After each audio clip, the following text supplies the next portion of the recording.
avec nous. Cam4.fr, le plus grand site de webcam live réservé aux adultes. 14h-16h, Brigitte Lahaie, Sud Radio.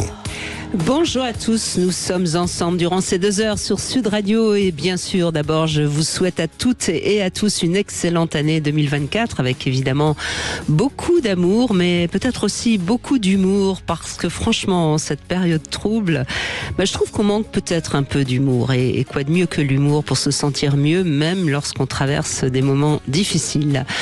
Je ne sais plus qui a dit qu'il fallait pouvoir de rire de tout parce que c'est le seul moyen évidemment de ne pas sombrer dans la déprime. Nous sommes aujourd'hui avec Samuel Doc et il a envie de vous aider à déstresser. Mais d'abord, il va nous expliquer quelle est la différence entre le stress, l'anxiété et l'angoisse.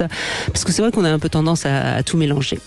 Nous pourrons aussi voir quelles sont les raisons valables d'être stressé et quels sont les moments où le stress n'a aucune raison d'être. Et c'est important parce qu'à ce moment-là, il faut essayer de l'évacuer le plus vite possible. Quant à l'angoisse, elle peut aller jusqu'à provoquer des crises de panique. Donc c'est important d'en parler. Et je pense tout particulièrement à ceux d'entre vous qui vivent avec quelqu'un de particulièrement angoissé et qui a peut-être besoin de conseils pour savoir comment l'aider, comment aider son partenaire à dépasser ces angoisses ou ces stress qui sont toujours présents. En tout cas, vous n'hésitez pas à nous rejoindre, vous nous appelez au 0826 300 300. Bonjour Samuel Doc, merci d'être avec nous. Bonjour, je suis très content d'être ici. Eh bien, on commence ensemble la première émission de l'année 2024, donc meilleurs vœux à vous. Meilleurs vœux à vous Brigitte. Et puis santé surtout, parce que je ne sais pas si vous l'entendez, j'ai un petit peu encore le nez pris. Alors si j'ai un petit problème de voix, Samuel Doc, je compte sur vous pour faire la relève le temps que ma voix retrouve sa voix, si je puis dire. Alors, stress, anxiété, angoisse, on a un peu tendance à les confondre tous les trois. Absolument, souvent en consultation je remarque que ce sont comme des synonymes dans la bouche de certains de mes patients alors que ce sont 3 choses bien distinctes. Je propose, si vous voulez, de donner quelques éléments de définition à nos auditeurs. Le stress, c'est une réaction physiologique de l'organisme à une réaction négative exogène extérieure. Le stress, on peut tous y être confrontés. Et d'ailleurs, on le voit dans le cerveau, même sur le plan hormonal, il y a une hormone du stress, la cortisol, qui est produite lorsqu'on est agressé par quelque chose. Ça va être d'un souci professionnel à quelque chose de plus grave, si je puis dire. Voilà, en tout cas, c'est l'environnement qui génère une agression, l'organisme réagit. L'anxiété, c'est un état plus chronique, plus psychique aussi, d'inconfort, de mal-être, et qui renvoie à une notion de peur, d'inquiétude, mais sans objet. C'est-à-dire que la personne ne sait pas pourquoi elle se sent mal et quelle est finalement l'agression qui a pu générer ce sentiment-là. Et enfin, l'angoisse, vous l'avez nommé, c'est quelque chose de critique, c'est quelque chose de plus lourd, de plus invalidant et qui s'apparente à un vrai trouble psychique. L'anxiété, en fait, ça va être, on va parler de trouble anxieux, c'est-à-dire que c'est cette idée d'une chronicité du trouble, quelque chose qui dure. On dit d'ailleurs, vous le savez, qu'il y a des personnalités anxieuses, tandis que l'angoisse, c'est un moment vraiment circonscrit dans le temps. Alors, on parle aussi d'un trouble, quand on parle de trouble anxieux généralisé, souvent d'ailleurs ce sont 1 ou 2 problèmes qui oscillent dans la psyché de la personne et qui vont expliquer ce sentiment de mal-être, ce sentiment d'inconfort, mais qui peut aussi, tout comme le stress, amener à des symptômes physiques, avec une augmentation de la tension artérielle, avec des maux de tête, avec une somatisation importante. Donc vous voyez, le corps, dans tous les cas, retentit à ce qui nous pèse dans la psyché. Et on sait d'ailleurs qu'il y a beaucoup de répercussions dans le corps, notamment l'ulcère, et jusqu'à la crise de panique, qui est quand même quelque chose d'assez étonnant. Spectaculaire, bien sûr. On parle aussi de crise d'angoisse paroxystique, c'est-à-dire que vraiment la personne a le sentiment d'étouffer, comme si on avait enlevé tout l'air de la pièce dans laquelle elle se trouve. Et là, dans ces cas-là, effectivement, il faut pouvoir vite trouver un relais et parfois même appeler les urgences. Ne pas hésiter. Et alors le trac, c'est quoi? C'est un stress particulier parce que justement on doit faire quelque chose devant du public ou... Tout à fait, c'est quand on devance une situation à laquelle il va s'agir de s'adapter. Parce que c'est ça qui est intéressant aussi avec le stress, l'anxiété, l'angoisse, et on va le voir, je pense, aujourd'hui tout au long de votre émission, c'est que ce sont des symptômes qui servent à quelque chose, qui ne sont pas inutiles. Lacan disait l'angoisse c'est ce qui ne trompe pas, ça vient dire eh oh, attention, tu es en train de te perdre. Et c'est pour ça que souvent les patients qui me consultent, moi je travaille avec énormément de personnalités anxieuses, se disent oh là là mais je ne m'en sortirai jamais, je vis avec ça depuis si longtemps, on m'a déjà proposé des solutions mais ça n'ira pas. En réalité c'est le début d'un voyage vers soi et une manière de comprendre que peut-être il y a quelque chose, soit dans l'existence de la personne, soit dans sa famille, soit dans son couple, qui est défaillant en fait, que la personne n'est plus alignée et qu'elle devrait revenir un petit peu à soi. C'est à ce moment-là, et je vais vous paraphraser, que psychanalyse et spiritualité se rejoignent. C'est que il y a une crise de sens. L'angoisse apparaît en réponse à une crise du sens dans la vie. Et on sait d'ailleurs aujourd'hui que le monde actuel est assez dépourvu de sens. Moi, je suis évidemment pas pour le retour de ces religions et de cette manière de nous diriger par la religion, mais en même temps, la laïcité finalement ne donne pas beaucoup de sens aux existences. Oui. Donc c'est à chacun finalement aujourd'hui de trouver son sens, de trouver le sens de sa vie. Et cette incapacité à trouver le sens de sa vie peut être terriblement angoissant. Donc. Ah bien sûr, c'est un vertige nihiliste absolument terrible. Et c'est vrai que les religions, alors quoi qu'on en pense, avaient quand même une fonction de régulation sociale qui aujourd'hui n'a plus. Elle donnait du sens en tout cas. On a le droit de ne pas être d'accord avec le sens qu'elle donnait, évidemment. Mais elle donnait du sens et elle canalisait finalement beaucoup les angoisses existentielles de l'humain. Bien sûr. Et de la même manière, sur cette évolution sociale dont vous parlez, on est dans une société qui est de plus en plus stressante parce que de plus en plus effractante, agressive et demandant toujours plus de performance, de jouissance, de brillance. Et je crois qu'il y a aussi, je vais prendre l'exemple dont on parle beaucoup dans les médias en ce moment, donc on va faire pareil. Je prends l'exemple de ce qui se passe autour de Gérard Depardieu. On voit bien qu'il y a plus de réflexion avec un temps de recul et un temps, j'allais dire, de réflexion réelle, profonde. C'est à chacun d'aller déverser, si je puis dire, son émotion, parce que c'est même pas une opinion, c'est une émotion, pour, contre, très binaire, et tout ça, ça n'aide pas les gens, je trouve, à avoir une sorte de philosophie, de sagesse, puisque philosophie c'est la sagesse. Et ça ne fait que remuer encore plus nos pulsions et nos émotions. Et donc nous angoisser, nous stresser, quoi. Sans parler du fait qu'on court en permanence après l'actualité, après l'opinion, comme s'il fallait être dans une espèce d'hyper-réaction en simultané, alors que c'est absolument impossible. Et souvent, les patients que je reçois et qui souffrent de troubles anxieux généralisés, je vois, ce sont des personnes qui essaient d'avoir le contrôle de choses qu'on ne peut pas contrôler et qui vont avoir des conduites de réassurance. Ils vont essayer de se réassurer, beaucoup les personnes anxieuses, alors qu'en règle générale, ils ne le savent pas, mais ça aggrave le symptôme. Et moi, je travaille beaucoup avec mes patients pour les aider à réapprendre à ne plus se réassurer. Toujours est-il que là où vous pointez quelque chose qui est juste, c'est que on ne comprend pas un trouble psychique en dehors de la société dans laquelle il se déploie. C'est-à-dire que bien sûr qu'il faut comprendre le monde pour comprendre l'individu et ce dont il souffre. Je suis bien d'accord avec vous. Donc si aujourd'hui on a de plus en plus de gens anxieux, stressés, c'est aussi parce que notre monde va très vite et ne prend plus le temps de la réflexion ou de la sagesse, parce qu'au fond c'est un peu la même chose.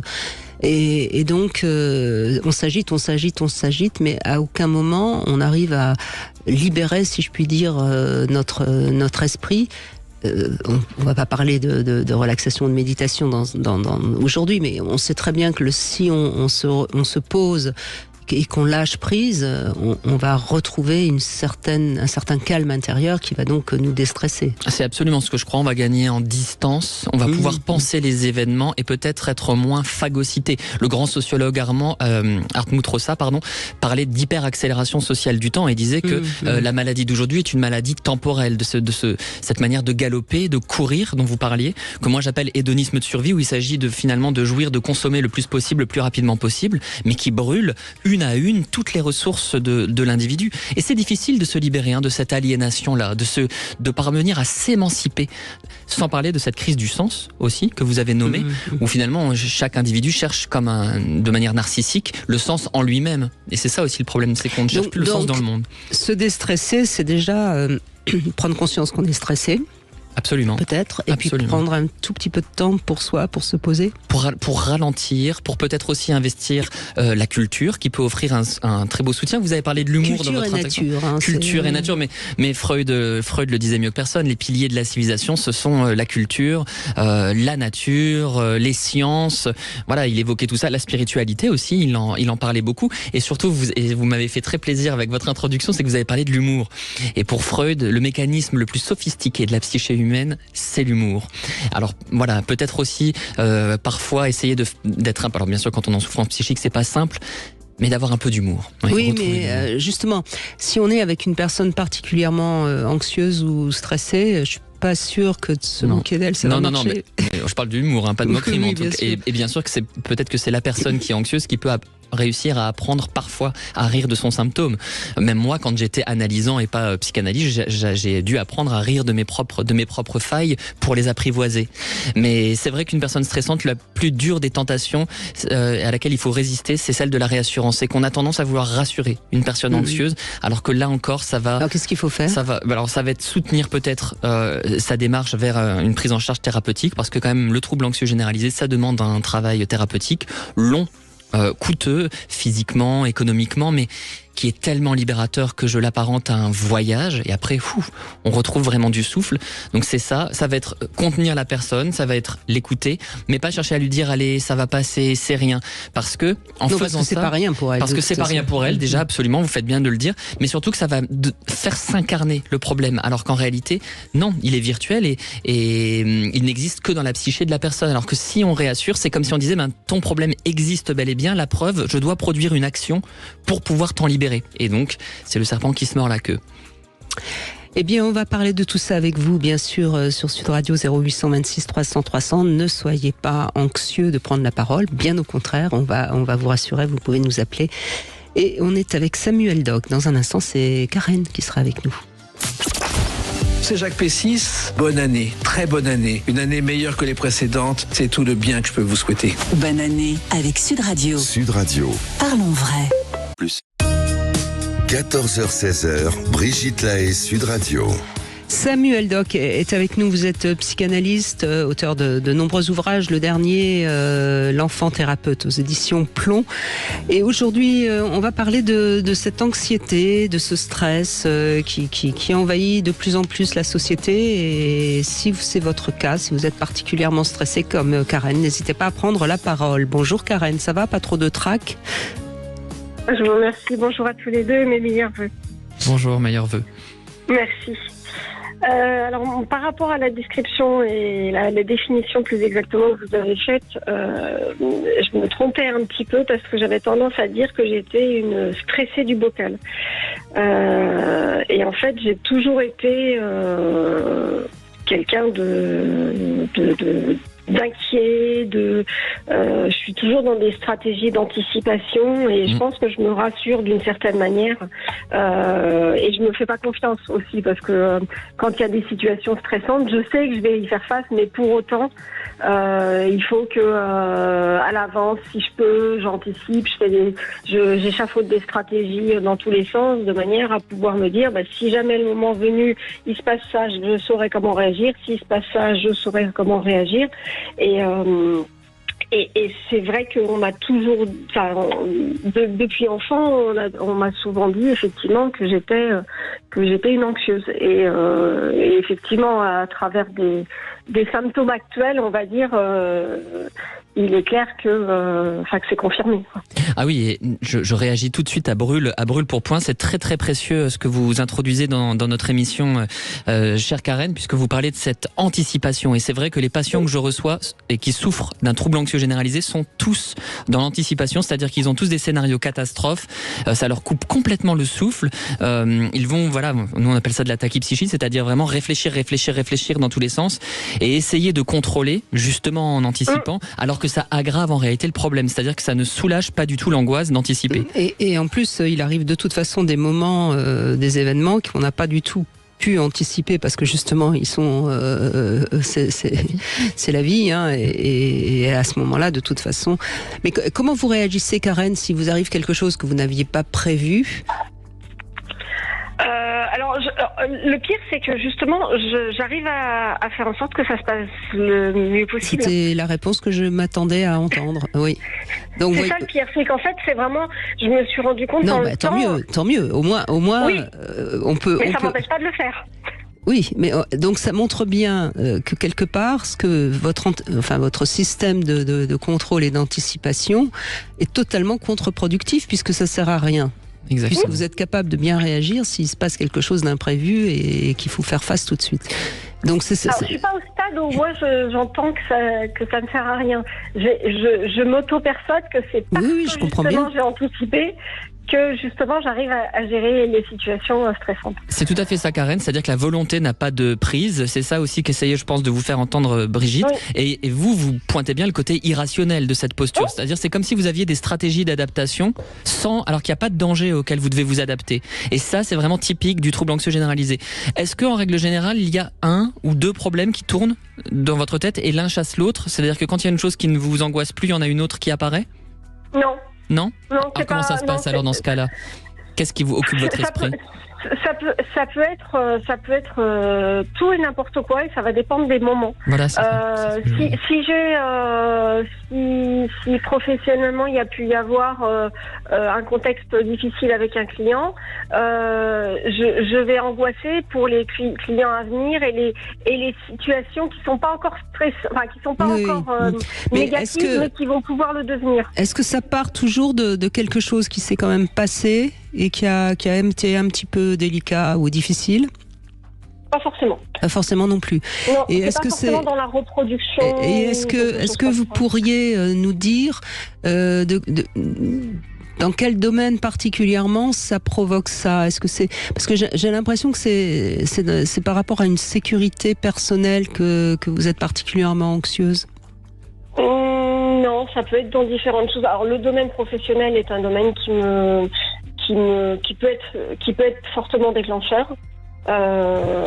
C'est pas trop dans le privé, c'est plus dans le professionnel. Donc c'est bien. Parce que j'ai sûrement pas assez confiance en moi, que je m'auto-valorise pas. Oui. Est-ce que vous aviez des parents imprévisibles qui pouvaient être surprenants ou avoir des réactions particulières, peut-être soit anxieuses, soit colériques, soit compliquées? Oui. Ouais, oui. Voilà. Ouais, c'est souvent le cas. C'est souvent le cas. C'est-à-dire que ça, c'est vraiment un héritage de l'enfance. C'est-à-dire il y a eu des parents qui étaient stressants, qui étaient imprédictibles, et ça vous a obligé à anticiper parfois ces crises, leur colère, leurs réactions. Et aujourd'hui, même alors que vos parents ne sont plus là, vous continuez quelque part à anticiper une menace qui en fait est d'origine parentale. C'est souvent ça. Oui, alors c'est sûrement vrai, effectivement. Et on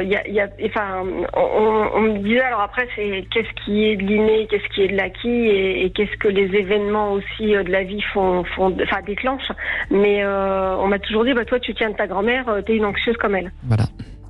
Donc je pense qu'il y avait à la fois il y a eu les schémas familiaux et à la fois il y avait des antécédents dans la famille qui créaient des situations. Karen, ce qu'il faut entendre, c'est pourquoi Samuel Doc avait envie de faire l'émission sur ce sujet aujourd'hui, c'est qu'on peut se soigner. Qu'il y ait des moments où on soit anxieux, c'est tout à fait logique et normal. La vie est par moments difficile, mais quand c'est à ce point-là, c'est-à-dire que quand vous êtes systématiquement dans de l'anticipation, je pense que ça peut soigner. Il faut que vous en ayez envie, évidemment, mais je pense que ça vaut le coup de peut-être essayer d'améliorer ça.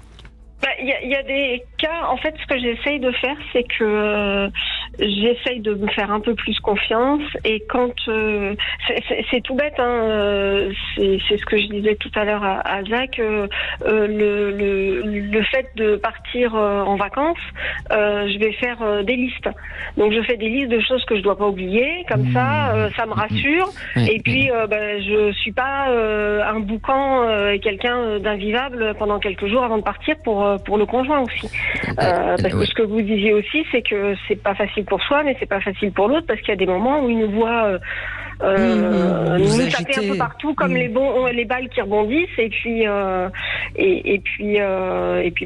pour la personne c'est pas facile parce qu'il comprend pas trop ce qui se passe. Beaucoup de personnalités anxieuses que je reçois en consultation font des listes. J'ai presque envie de dire toutes, et alors que le but c'est justement de pouvoir lâcher ce contrôle, dont parlait Brigitte. Ce qui peut être intéressant, moi je le fais avec mes patients, ça va être de lister effectivement tout ce sur quoi vous essayez d'avoir le contrôle et de vous autoriser à céder sur les deux plus faciles pour augmenter ce qu'on appelle le seuil d'imprédictibilité, c'est-à-dire votre capacité à accueillir le nouveau, l'imprévu. Vous voyez, à partir de ces petites choses, je pense à un patient par exemple, il ne supportait pas que ce soit sa conjointe qui étende le linge, je donne souvent cet exemple-là, et c'est pareil idiot, mais lui ça lui déclenchait des angoisses absolument terribles, et il ne supportait pas non plus que quelqu'un d'autre que lui range le plan de travail de la cuisine, et j'ai travaillé avec lui pour qu'il cède là-dessus, et que voilà, qu'il laisse faire l'autre, et au final il s'est rendu compte que il n'y avait pas de drame, il n'y avait pas de catastrophe et qu'il arrivait à lâcher quelque chose. Et à partir de ça, ça a été le point de départ pour lâcher le contrôle sur bien d'autres domaines de sa vie. Donc peut-être que ça peut être une solution. En tout cas, c'est un conseil tout à fait intéressant que vous pouvez... on est au début de 2024, c'est le moment de prendre des nouvelles dispositions. Karen, voilà ce que vous propose Samuel Doc. Merci beaucoup en tout cas Karen, merci beaucoup. On continue dans un instant avec Aïcha qui va nous rejoindre. Vous voulez parler à Brigitte Lahaie? 0826 300 300. Ça s'est passé sur Sud Radio. La parole aux auditeurs. Corinne, qu'est-ce que vous pensez de l'affaire Depardieu? Je savais pas que la bouffitude était interdite en France. Je sais pas, il y a un article de loi, un décret, je sais pas. Il faut arrêter le lynchage. Ces propos n'étaient pas appropriés, mais si vous allez dans les bars à minuit, vous en entendrez pur que ça. Moi, je pense que la nouvelle génération, ils sauront plus comment aborder les femmes. Si tout est un problème. Sud Radio, parlons salé sucré. 14h-16h, Brigitte Lahaie, Sud Radio. Samuel Doc est avec nous, on parle du stress, de l'anxiété et on vous invite évidemment à réagir, notamment si vous avez quelqu'un d'anxieux à côté de vous et que vous ne savez pas comment l'aider. C'est le moment ou jamais de venir demander des conseils à Samuel. Bonjour Aïcha. Bonjour Brigitte, bonjour Samuel. Bonjour Aïcha et meilleurs vœux. Merci, meilleurs vœux à tout le monde aussi. Alors aujourd'hui je vous appelle parce que c'est moi qui suis anxieuse, stressée. En fait je pense savoir d'où ça vient parce que mais après je ne sais pas comment gérer les choses. C'est que je suis infirmière et en fait durant toute ma carrière d'infirmière j'ai vu qu'il y a des gens dont la vie pouvait s'écrouler du jour au lendemain. J'ai travaillé en réanimation où j'ai vu des personnes entre la vie et la mort et ça a été des moments difficiles et je me suis dit, moi je vais profiter à fond de la vie parce que si jamais un jour je me retrouve en réanimation ou un accident ou peu importe, moi j'aurais profité de la vie et j'aurais pas de regrets. Sauf qu'aujourd'hui ça me pose des problèmes dans ma vie de tous les jours parce que tout ce qui n'est pas fun, tout ce qui n'est pas agréable, je vais le remettre au lendemain. Et donc après je prends du retard. Et parfois, au lieu de gérer un truc au moment où il faut, je vais devoir rattraper tout ça et ça me fait perdre du temps, ça me stresse. J'ai des fois beaucoup de stress par rapport à ça et même par rapport à ma gestion de l'argent. En fait, je vais avoir envie de quelque chose et je vais me l'acheter, je vais me dire non, je peux pas parce que demain il se passe quoi que ce soit, je vais regretter. Et vous l'achetez ou pas finalement alors ? Je l'achète. Oui, donc c'est un peu compulsif, c'est ça ? Oui, compulsif. Mais en fait, c'est pas le... J'ai l'impression que c'est pas l'envie d'avoir cet objet parce que c'est un bel objet, mais ne pas regretter. Oui, mais il me semble déjà, je vais évidemment demander ce qu'il en pense à Samuel, mais il me semble déjà qu'il y a quand même eu quelque chose d'un peu traumatique de par votre profession, que vous n'avez pas réellement su analyser, gérer, et qui finalement est le point de départ de tout ça. C'est-à-dire que vous n'êtes peut-être pas naturellement anxieuse ou stressée, mais vous êtes d'accord, hein, Absolument d'accord, Brigitte. Pour moi, voilà, infirmier, c'est un des plus beaux métiers du monde. Je garde en mémoire mes années passées à Robert Debré en tant que psychologue, et j'ai vraiment beaucoup de respect pour ce métier. Mais je pense que là où Brigitte a totalement raison, et j'ai fait la même association qu'elle, c'est que c'est un métier très dur. D'ailleurs, vous avez donné quelques exemples, Aïcha, et il faut pouvoir penser l'aspect traumatique. Souvent, les infirmiers et infirmières avec lesquels je travaillais ne réalisaient pas à quel point ce qu'ils faisaient était dur, parce qu'il faut enchaîner les patients, parce que les contraintes horaires sont limitées, et du coup... Et puis on voit des drames qui arrivent tous les jours. Il y a une vitesse folle, il faut tout de suite passer à autre chose, sans prendre ce temps de l'élaboration, sans prendre ce temps de la pensée, et ça peut être traumatique. Moi, j'entends plus là du stress, avec des stratégies pour le coup de limitation du stress, comme relativiser, ne pas secondariser, dépenser de l'argent. C'est plus du stress que de l'anxiété, là, ce que vous décrivez. Vous semblez réagir à un stress, c'est-à-dire à une forme d'oppression, et vous cherchez à lever la soupape pour pouvoir retrouver du souffle. Là, j'ai l'impression que vous essayez de vous donner du souffle. Et ce qui me laisse à penser que c'est plus du stress que de l'angoisse, c'est que vous dites que vous repoussez au lendemain toutes les contraintes. Et ça, on voit, vous avez besoin de retrouver justement cet oxygène-là, alors qu'une personne anxieuse va faire l'inverse, c'est-à-dire qu'elle va se blinder de contraintes et sans cesse repousser le plaisir. Sans cesse. Le travail que je fais avec les patients en thérapie, vous voyez, c'est plutôt l'inverse. C'est-à-dire que j'essaie de leur réapprendre à trouver du plaisir, à trouver de la gaieté, à trouver un peu de lumière. Alors que vous, ça vous arrive à le faire. C'est-à-dire que vous dites, voilà, je dépense de l'argent, je sais faire ce qui est fun. Donc c'est plutôt du stress. Comment ça se passe au travail pour vous ? Maintenant, j'ai quitté le milieu de l'hôpital. Je suis dans le privé. Donc je vais, j'installe des machines pour traiter les apnées du sommeil. Donc je vois des personnes, on va dire, plutôt en bonne santé. C'est moins traumatisant pour vous. Voilà, il n'y a plus ce côté pathologie, ce côté mort, ce côté douleur, fin de vie. Tout ça, je l'ai mis derrière. Là, ça va être plus la gestion au quotidien. Donc vous avez quand même une capacité à vous protéger. Vous avez su vous éloigner de quelque chose qui vous faisait du mal. Et puis je crois qu'il y a quand même une belle philosophie que vous avez commencé à prendre. C'est-à-dire que vous avez dit, moi je vis l'instant présent parce que de toute façon on ne sait pas ce qui m'attend demain. Au moins je prends du plaisir. Et ça c'est plutôt une bonne philosophie. Sauf que elle est, comment dirais-je, je crois que je déborde un peu en fait. Voilà, c'est ça. C'est-à-dire que ça manque un peu de comment dirais-je, de sagesse, et ça vous pourriez peut-être la trouver, cette sagesse, en vous accordant des moments de réelle détente avec vous-même. Et je vais compléter le conseil de Brigitte, si je peux me permettre, par rapport aux achats compulsifs. Ce que vous pouvez faire, c'est que si vous avez envie d'aller sur un site de vente en ligne ou d'aller faire les boutiques parce que vous voulez, je ne sais pas quel objet, mettons un chandelier, c'est le premier qui me traverse l'esprit, je ne sais pas pourquoi.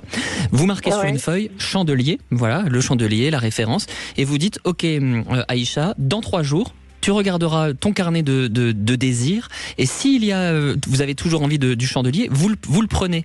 Mais vous aurez plus ce côté immédiaté. Vous aurez attendu ces 3 jours. Vous avez raison, ça marche très très bien ça. Ça, c'est pour restaurer ce qu'on appelle la secondarisation, c'est-à-dire la capacité à ne pas libérer toutes ces pulsions sur le coup. Vous le notez, vous savez que c'est noté, c'est là, dans votre petit carnet magique. Et 3 jours plus tard, vous reprenez le carnet et vous verrez, c'est libérateur, parce que vous allez vous rendre compte qu'en fait, vous en aviez peut-être pas vraiment envie de ce chandelier. Et ça m'arrive parfois parce que je vais acheter des choses, et une fois que je les ai reçues, je me suis dit, en fait, que j'en ai vraiment besoin. Et maintenant, ce que je fais, c'est que je renvoie. Oui, mais ça fait aussi des coûts d'expédition, et puis ça vous tranquillise pas. C'est pour ça, essayez d'acheter un petit carnet, mais ce serait un carnet dans lequel vous n'écrivez que ça. Quand on a un outil thérapeutique, il faut que ce soit un objet dévolu à ça. Donc ce sera votre carnet des désirs. Vous le notez et vous donnez un laps de temps et vous reprenez le carnet. Vous verrez, souvent vous n'aurez plus envie de l'objet. Et ce qui est important à entendre dans ce que vient de dire Samuel Dock, c'est qu'il a parlé de désir, il n'a pas parlé de besoin. Et ça, c'est vraiment essentiel. C'est-à-dire que on peut avoir le désir de s'acheter un chandelier, même si on n'en a pas besoin. Et si ça reste un désir au bout de 3 jours, on a tout à fait le droit de se l'acheter, même si on n'en a pas besoin. Je crois qu'il faut vraiment aussi comprendre ça. C'est important de respecter ses désirs. Exactement, Aïcha. Et reprendre aussi, et j'ai pas rebondi quand Brigitte en a parlé tout à l'heure, mais reprendre peut-être, si jamais le stress reste important, avec un thérapeute, tout ce qui a été vécu autour de votre travail et de ces morts à l'hôpital dont vous parliez, pour peut-être exorciser quelque chose de cette blessure qui a l'air d'avoir été terrible. D'accord, très bien. Je pensais Et pas d'ailleurs, que... j'en profite pour dire que bien sûr que le métier d'infirmière est difficile, mais il y a beaucoup de métiers difficiles. Les pompiers, les policiers, enfin, c'est eux qui sont confrontés tous les jours à des drames humains. Et on sait, c'est pas par hasard qu'il y a autant de policiers qui se suicident. Enfin bon, donc c'est vrai qu'il faut prendre conscience qu'on fait du métier qu'on fait. Samuel Doc, vous entendez aussi tous les jours des patients qui vous racontent des horreurs. Enfin, obligatoirement, ça peut nous tout doucement nous angoisser. Et ça, c'est important de le comprendre. Il faut savoir, entre guillemets, ouvrir la porte quand on fait son métier et la refermer après. C'est facile à dire, c'est pas si facile à faire. J'ai su le faire. Je pensais avoir su le faire. Parce qu'en fait, quand on arrive à l'hôpital, on met sa blouse, donc à ce moment-là, je suis l'infirmière. Et quand je la retire après ma journée, j'étais redevenue moi. Mais il y a toujours une humaine sous la blouse. Il y a toujours une humaine. Ouais. Donc c'est là où il faut avoir conscience de comment on arrive à gérer ce qu'on subit dans son métier. Voilà.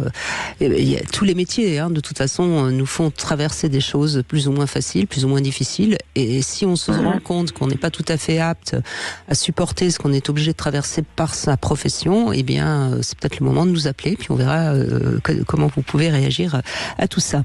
Merci Aïcha, merci beaucoup. Merci Brigitte, merci Je vous en Samuel. prie. Merci. Franck est avec nous maintenant pour répondre à 3 questions intimes et vous pourrez en poser une après à Samuel Doc. Franck. Bonjour.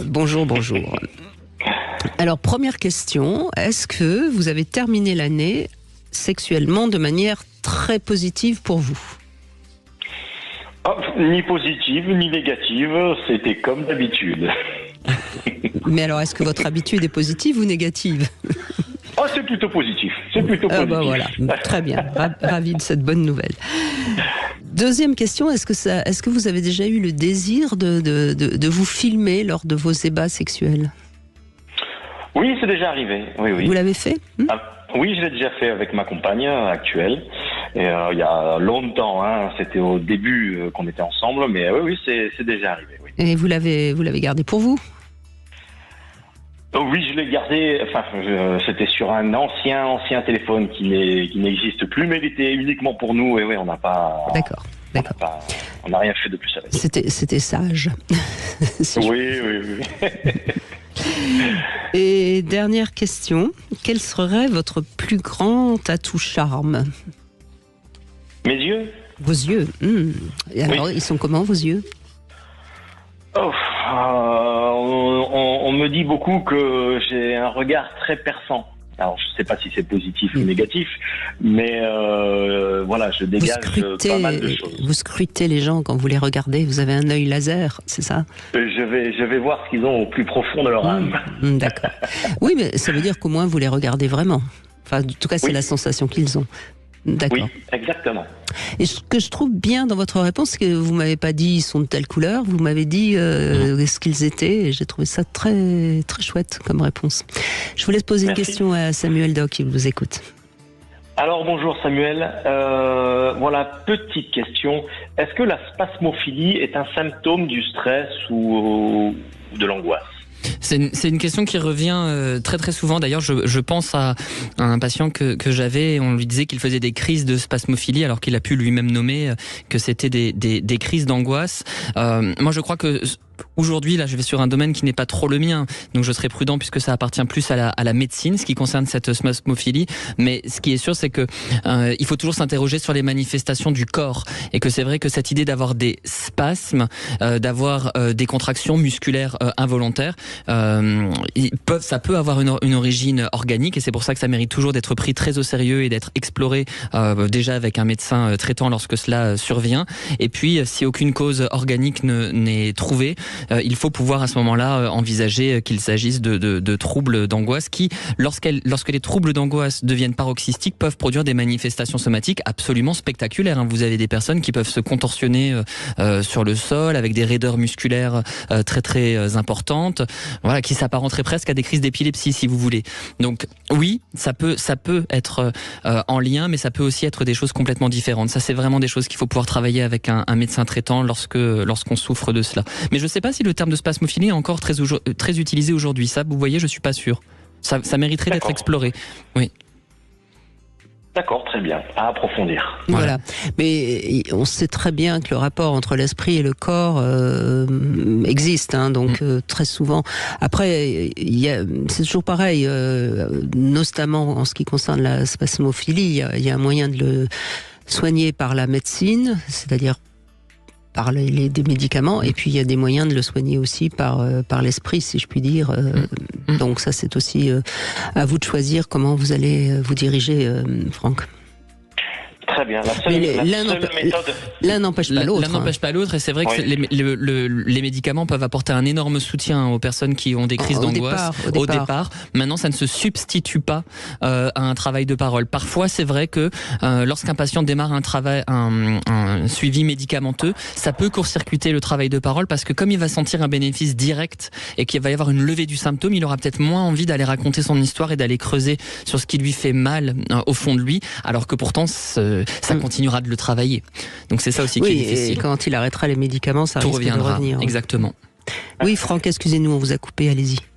Non, je disais la seule méthode que j'ai réussi à trouver pour me passer quasiment immédiatement ces crises, c'est la sophrologie, la respiration. Oui, cohérence cardiaque aussi. Cohérence cardiaque, ça marche bien.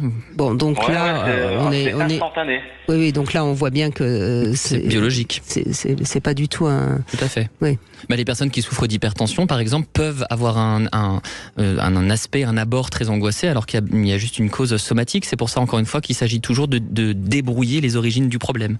Mais si vous tapez sur YouTube cohérence cardiaque, là, je donne beaucoup de conseils à vos auditeurs aujourd'hui, très concrets. Je ne sais pas si je fais bien, mais j'y vais.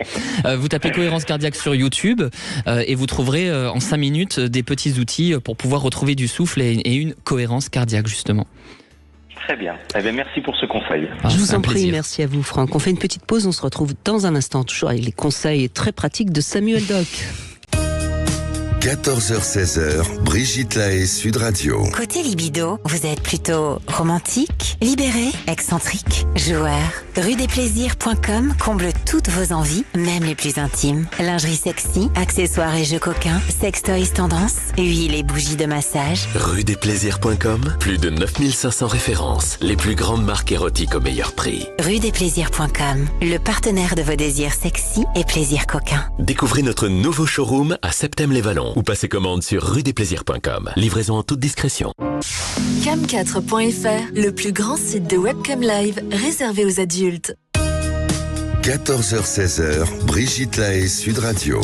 Samuel Doc est avec nous. Essayons de comprendre pourquoi tellement de personnes sont anxieuses, stressées, angoissées, et on vous invite évidemment à réagir. Je rappelle également que le dernier livre de Samuel Doc est un livre très personnel. Ça s'appelle L'enfant thérapeute. C'est aux éditions Plomb, où vous racontez un petit peu votre histoire et votre relation difficile, notamment avec votre mère. Bonjour Marianne.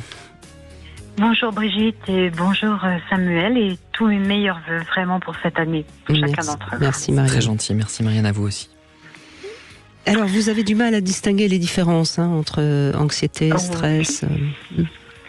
Oui, parce que j'ai l'impression d'avoir déjà baigné dans tellement d'angoisse, de stress. Du coup, voilà, je ne sais pas forcément bien différencier les particularités de chacune de ces notions. Mais voilà, moi, c'est vrai que j'ai quand même une nature presque inhérente à moi-même, enfin, qui fait partie de ma vie et sur laquelle je suis obligée d'être toujours vigilante. Et donc, votre nature, elle serait particulièrement anxieuse, c'est ça ? Alors, je ne sais pas. C'est-à-dire que j'ai toujours dû faire face à un petit peu comme le dit votre invité. C'est-à-dire que moi, j'ai eu une mère particulière, ce qui fait que j'ai déjà toujours dû contrôler les moments où je devais parler, j'ai dû toujours être très adulte à son égard. Donc ça a créé quelque chose chez moi. Et d'ailleurs, qu'est-ce qui s'est produit? J'ai eu un mari avec qui j'ai dû à nouveau être extrêmement vigilante. Parce que soit je tombais toujours à côté de ses demandes. Oui, c'est-à-dire que la moindre chose que vous faisiez pouvait déclencher de l'énervement ou de la colère chez lui. Oui. Je crois que Samuel Doc, on l'a pas dit, mais il est évident que quand on a eu une enfance qui n'a pas été très sécurisante, obligatoirement déjà, on a l'impression que de toute façon, le ciel peut toujours nous tomber sur la tête. Absolument, il y a vraiment cet héritage, surtout des premières années de la vie, que l'on emporte avec soi tout au long de notre existence. Je suis évidemment totalement convaincu par cela, bien sûr. Donc vous êtes un peu toujours sur vos gardes, on pourrait dire, Marianne ? Oui. C'est ça ? Ah oui. Et d'ailleurs... Et c'est épuisant, il faut le dire, c'est épuisant à la fois pour le psychisme, mais c'est épuisant aussi pour le corps, parce que c'est une énergie qui est totalement, j'allais dire presque inutile, d'être toujours sur ses gardes, mais ça puise une énergie qui ne peut pas être utilisée pour autre chose. C'est exactement ça, Brigitte. Freud disait que on parle plus de signal d'angoisse que d'angoisse, c'est-à-dire que le corps envoie un message, un signal, mais qui peut être, comme on l'a vu aujourd'hui déjà, totalement irrationnel et inadapté, à l'esprit qui va s'employer à réagir. Là, je trouve que Marianne, vous dites des choses très importantes. Vous parlez à la fois de la nature inhérente de votre angoisse, le fait que ce soit peut-être quelque chose de constitutif, du fait que ce soit ancien et surtout le fait que ce soit répété, notamment avec votre ex-conjoint. Ça, je pense que c'est important. Après, il y a une dimension aussi spirituelle et philosophique. Kierkegaard, par exemple, ce grand philosophe, disait que la nature humaine nous pousse à être angoissés parce que nous sommes la seule espèce qui sait quand elle va mourir. Donc il y a peut-être de toute façon quelque chose d'angoissant dans la nature même de l'homme. Je veux dire, nous avons conscience de notre finitude, de notre fin. Et ça doit être angoissant. Oui. Oui, c'est vrai. Et l'hypervigilance, c'est de l'angoisse. L'hypervigilance, c'est de l'angoisse. Moi, en fait, mon problème, il est surtout sur le plan de l'hypervigilance. C'est-à-dire que pour avoir vécu ce que j'ai vécu et d'avoir travaillé aussi pour... vous voyez, c'est un peu tout le paradoxe, parce que j'ai travaillé depuis maintenant 10 ans sur moi, avec différentes entrées en psychothérapie, en sophrologie, hypnose, etc. Mais néanmoins, donc... Je ne peux toujours pas faire confiance à quelqu'un, et que ce soit éventuellement pour un compagnon que je ne rencontre pas, mais aussi autour de moi. J'ai l'impression. Est-ce que vous avez appris à vous faire confiance ? Alors oui, j'ai même un peu la tendance à dire que ça m'a fait devenir intelligente. Je ne sais pas si c'est bien adapté, mais en même temps, comme vous disiez aussi, c'est que moi ça me fatigue énormément. Je peux jamais me reposer, en fait, je sens que je ne peux jamais rien relâcher, de peur de retomber au cas où. Oui, c'est-à-dire qu'il y a, là, encore une fois, la peur de quelque chose qui va aller mal, c'est quand même, j'allais dire, le miroir de l'anxiété, en fait. Oui, surtout que là encore, j'en reviens à la psychanalyse qui nous enseigne que le modèle absolu de toutes les angoisses, qui en est le prototype, c'est la séparation, c'est l'abandon. Donc il y a cette idée quand même de ne pas pouvoir emporter avec soi justement cette chaleur des premiers temps de la vie. Ça vous parle ? Ça vous parle, Marianne ? Cette notion de séparation ? Oui. Ah oui, tout à fait. Ah oui. Et oui. Et c'est pour ça que je ne cesse de répéter qu'il faut vraiment comprendre que la personne la plus importante, c'est nous. Et qu'il faut apprendre à prendre soin de nous. Et c'est, à mon avis, ce dont vous avez particulièrement besoin, Marianne.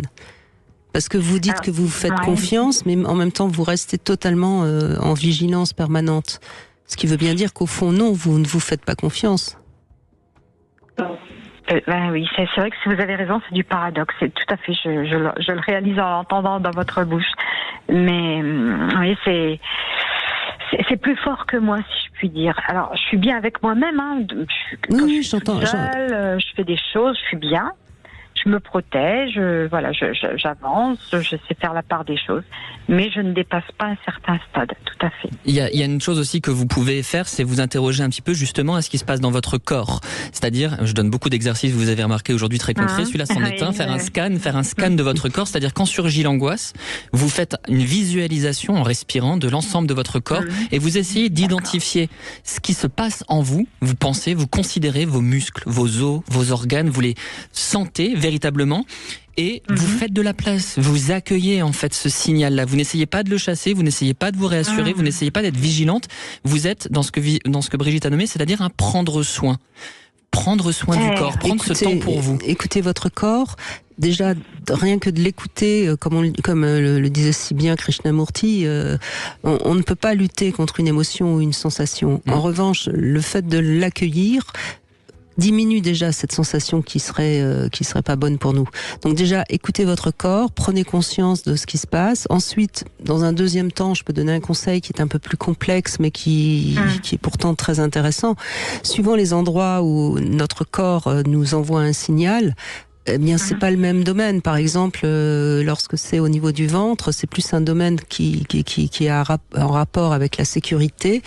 Si c'est au niveau du cœur, c'est plus par rapport au domaine affectif. Si c'est au niveau de la gorge, c'est plus par rapport à son positionnement. Enfin, vous voyez, tout ça, ça peut s'apprendre, ça peut être intéressant pour vous. Et si vous arrivez à prendre ces bonnes résolutions en 2024, vous allez pouvoir être dans vos sensations et être j'allais dire dans la vérité de votre corps et de votre esprit.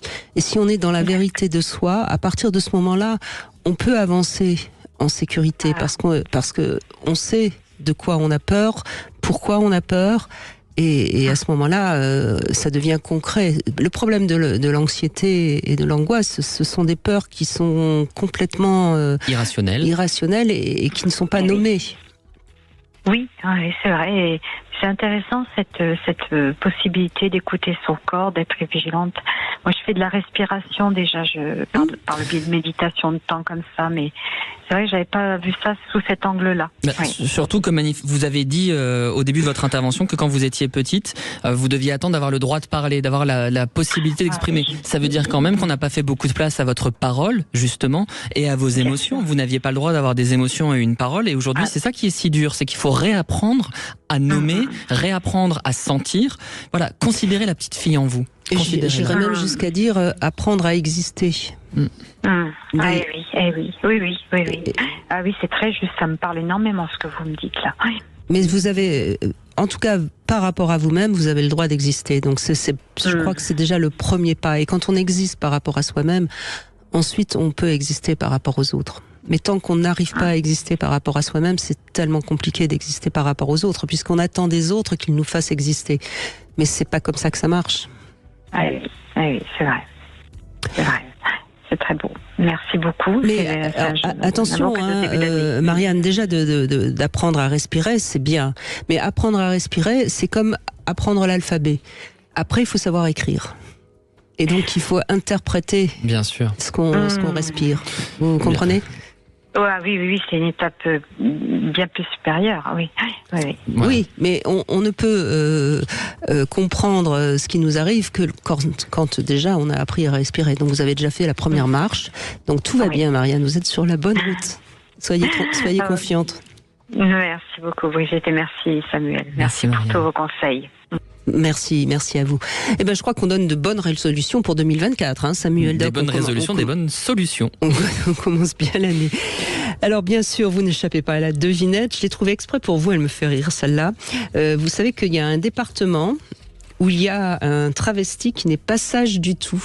Quel est ce département ? Vous avez le temps des infos, évidemment, pour nous trouver la réponse. On va continuer, bien sûr, à faire la différence entre le stress, l'anxiété et l'angoisse. Et puis, on va vous donner encore de nombreux conseils pratiques. Vous avez envie de témoigner, ou vous avez quelqu'un de votre famille, de votre entourage qui est particulièrement stressé, vous voulez des conseils, vous nous appelez au 0826 300 300. À tout de suite.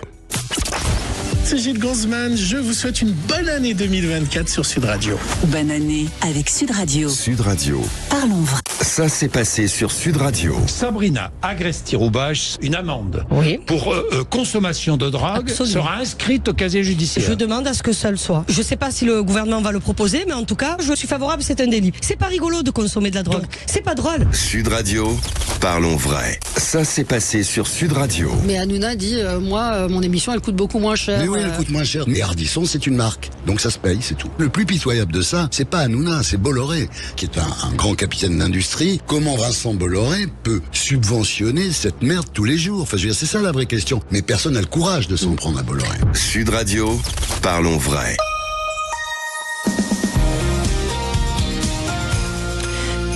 Sud Radio, les 15h. Bonne année avec Sud Radio. Parlons vrai. Les infos, nous retrouvons Mathieu Bellisario. Bonjour, 5 morts et des dizaines de blessés. Le dernier bilan en Ukraine après les bombardements massifs ce matin de la Russie qui ont touché les villes de Kiev et Kharkiv. Les autorités locales ont dénoncé des frappes visant délibérément des zones résidentielles. La ministre des Affaires étrangères Catherine Colonna pourrait se rendre en Ukraine dans les prochains jours afin de témoigner du soutien de la France. Ce drame au Japon, 5 personnes sont mortes dans la collision entre 2 avions. L'accident a lieu aujourd'hui sur la piste de l'aéroport Tokyo-Haneda. Un accident extrêmement rare dont on ignore encore les circonstances exactes. Les 367 passagers, 12 membres de l'équipage de l'avion de ligne ont été évacués. Les victimes se trouvaient à bord de l'autre appareil, un avion des gardes-côtes. Toutes les pistes de l'aéroport ont été fermées. En France, 9 départements d'un quart nord-ouest du pays toujours placés en alerte orange. Vigilance pour pluie et inondations qui concernent le Finistère, le Pas-de-Calais, la Manche, l'Orne, la Sarthe, la Mayenne, la Vendée, la Loire-Atlantique et le Morbihan. La vigilance orange au cru concerne également le Nord, le Finistère et le Pas-de-Calais. De fortes pluies sont attendues jusqu'en fin d'après-midi. Cette macabre découverte dans l'Oise, un homme poignardé à mort a été retrouvé hier près d'une voie ferrée. Le corps de la victime se trouvait dans un abri à proximité de la gare de Saint-Just-en-Chaussée. 3 personnes ont été interpellées et placées en garde à vue dans cette affaire. Une enquête pour assassinat a été ouverte par le parquet de Beauvais. 5 hommes interpellés après une tentative d'effraction chez Nikos Aliagas. Les malfaiteurs n'ont pas réussi à pénétrer la nuit dernière dans la résidence de l'animateur située à Fontenay-sous-Bois dans le Val-de-Marne. Le présentateur de la Star Academy n'était pas sur place au moment des faits. Et puis en tennis, le grand retour de Rafael Nadal, retour gagnant, absent des cours depuis près d'1 an pour cause de blessure. Le Mallorquin de 37 ans effectuait son retour ce matin au tournoi de Brisbane face à l'Autrichien Dominic Thiem. Il s'est imposé en 2-7, 7-5, 6-1, retour gagnant donc et convaincant pour l'ancien numéro 1 mondial qui affrontera demain l'Australien Jason Kubler, 102e joueur mondial en quart de finale. Voilà pour l'actualité, très bonne journée à tous. 14h-16h, Brigitte Lahaie, Sud Radio. Nous sommes aujourd'hui avec Samuel Doc. Vous êtes psychanalyste, vous êtes docteur en psychopathologie clinique, vous travaillez beaucoup sur les patients anxieux justement et vous avez eu envie qu'on démarre cette année par justement une prise de conscience que notre stress, notre anxiété, quand c'est trop, c'est pas normal et qu'on peut aller mieux et c'est un peu ce qu'on essaye de vous transmettre durant ces 2 heures. Vous êtes également auteur de nombreux ouvrages, notamment aussi les chemins de la thérapie. C'était aux éditions Flammarion, un livre où vous expliquez à la fois tout ce que peut apporter la thérapie, mais également ses limites. Et malheureusement, c'est pas des médicaments qu'on avale et qui font qu'on va tout de suite beaucoup mieux. On va continuer avec Stéphanie dans un instant, mais je voudrais que vous me donniez le département où on trouve un travesti qui n'est pas sage du tout. J'ai échoué une fois de plus, ce ne sera pas cette fois-ci que je trouverai la réponse, malheureusement. C'est normal parce que c'est un peu tiré par les cheveux. C'est tout simplement « Il est vilaine ». Joli. Oui, ça m'amuse beaucoup, mais ça n'amuse peut-être que moi. Bonjour Stéphanie. Bonjour à vous, meilleurs vœux. Merci. Bonjour, meilleurs vœux Stéphanie. Vous de même Stéphanie. Alors vous avez des angoisses en ce moment particulièrement? Oui, en ce moment, oui, tout à fait, parce que je suis en fait en reconversion professionnelle pour devenir conseillère en nutrition et pleine santé. Et donc, je dois me remettre dans l'apprentissage, dans les cours. Et je m'aperçois qu'en fait, je retrouve mes peurs quand j'étais petite et qui me créent de l'angoisse, en fait, au niveau de ma mémoire et de retransmettre quand je dois m'exprimer. Ah, ça veut dire que vous n'avez pas grandi, Stéphanie. Et oui, Je pensais que j'avais grandi et avancé, mais le fait de changer ça fait ressortir en fait des peurs que quand j'étais. Oui. Cela dit, c'est assez normal quand on a un changement de vie d'avoir des moments d'angoisse. Enfin, ça me paraît assez normal et plutôt sain d'ailleurs. Ce serait le contraire qui serait un peu inquiétant. Tout à fait. Toutes les périodes de transition impliquent une certaine forme d'anxiété et ou de stress qui vont permettre parfois de mobiliser des ressources, bien sûr, et de s'adapter. Donc, reste à voir si c'est des angoisses qui sont relativement normales ou si c'est des angoisses qui sont excessives. Pour le dire de manière schématique, vous savez, notre espèce a quand même dû affronter, et ce depuis la préhistoire, des périls, des dangers costauds.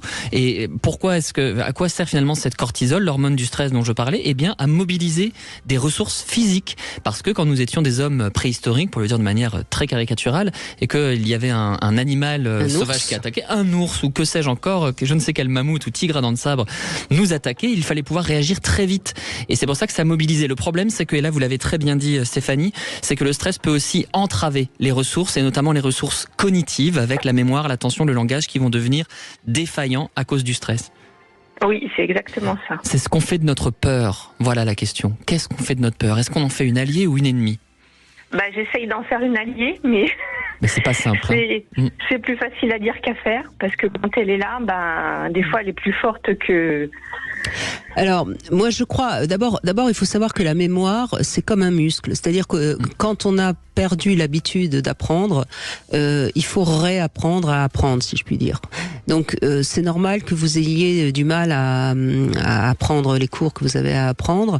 Il faut persévérer et vous allez retrouver cette capacité à retenir les choses. Mais au départ, c'est un peu normal que ce soit difficile. Donc déjà, il faut accepter ça. Ensuite, il faut peut-être être un petit peu plus concentré, vous habituer à être dans des moments un peu plus concentrés, quitte à ce que ce soit pas trop long. Ça, c'est sur le plan très pratique. Je peux déjà vous donner ces conseils qui sont... moi je sais, pour avoir récemment tourné un téléfilm, au début, pour apprendre mon texte, ça a été un petit peu compliqué, parce que j'avais plus l'habitude d'être obligée d'apprendre. C'est un peu ce qui se passe, oui. La mémoire. J'avais déjà une mémoire qui était pas super bonne quand j'étais plus jeune. Quand j'étais enfant, c'était déjà difficile pour moi à l'école.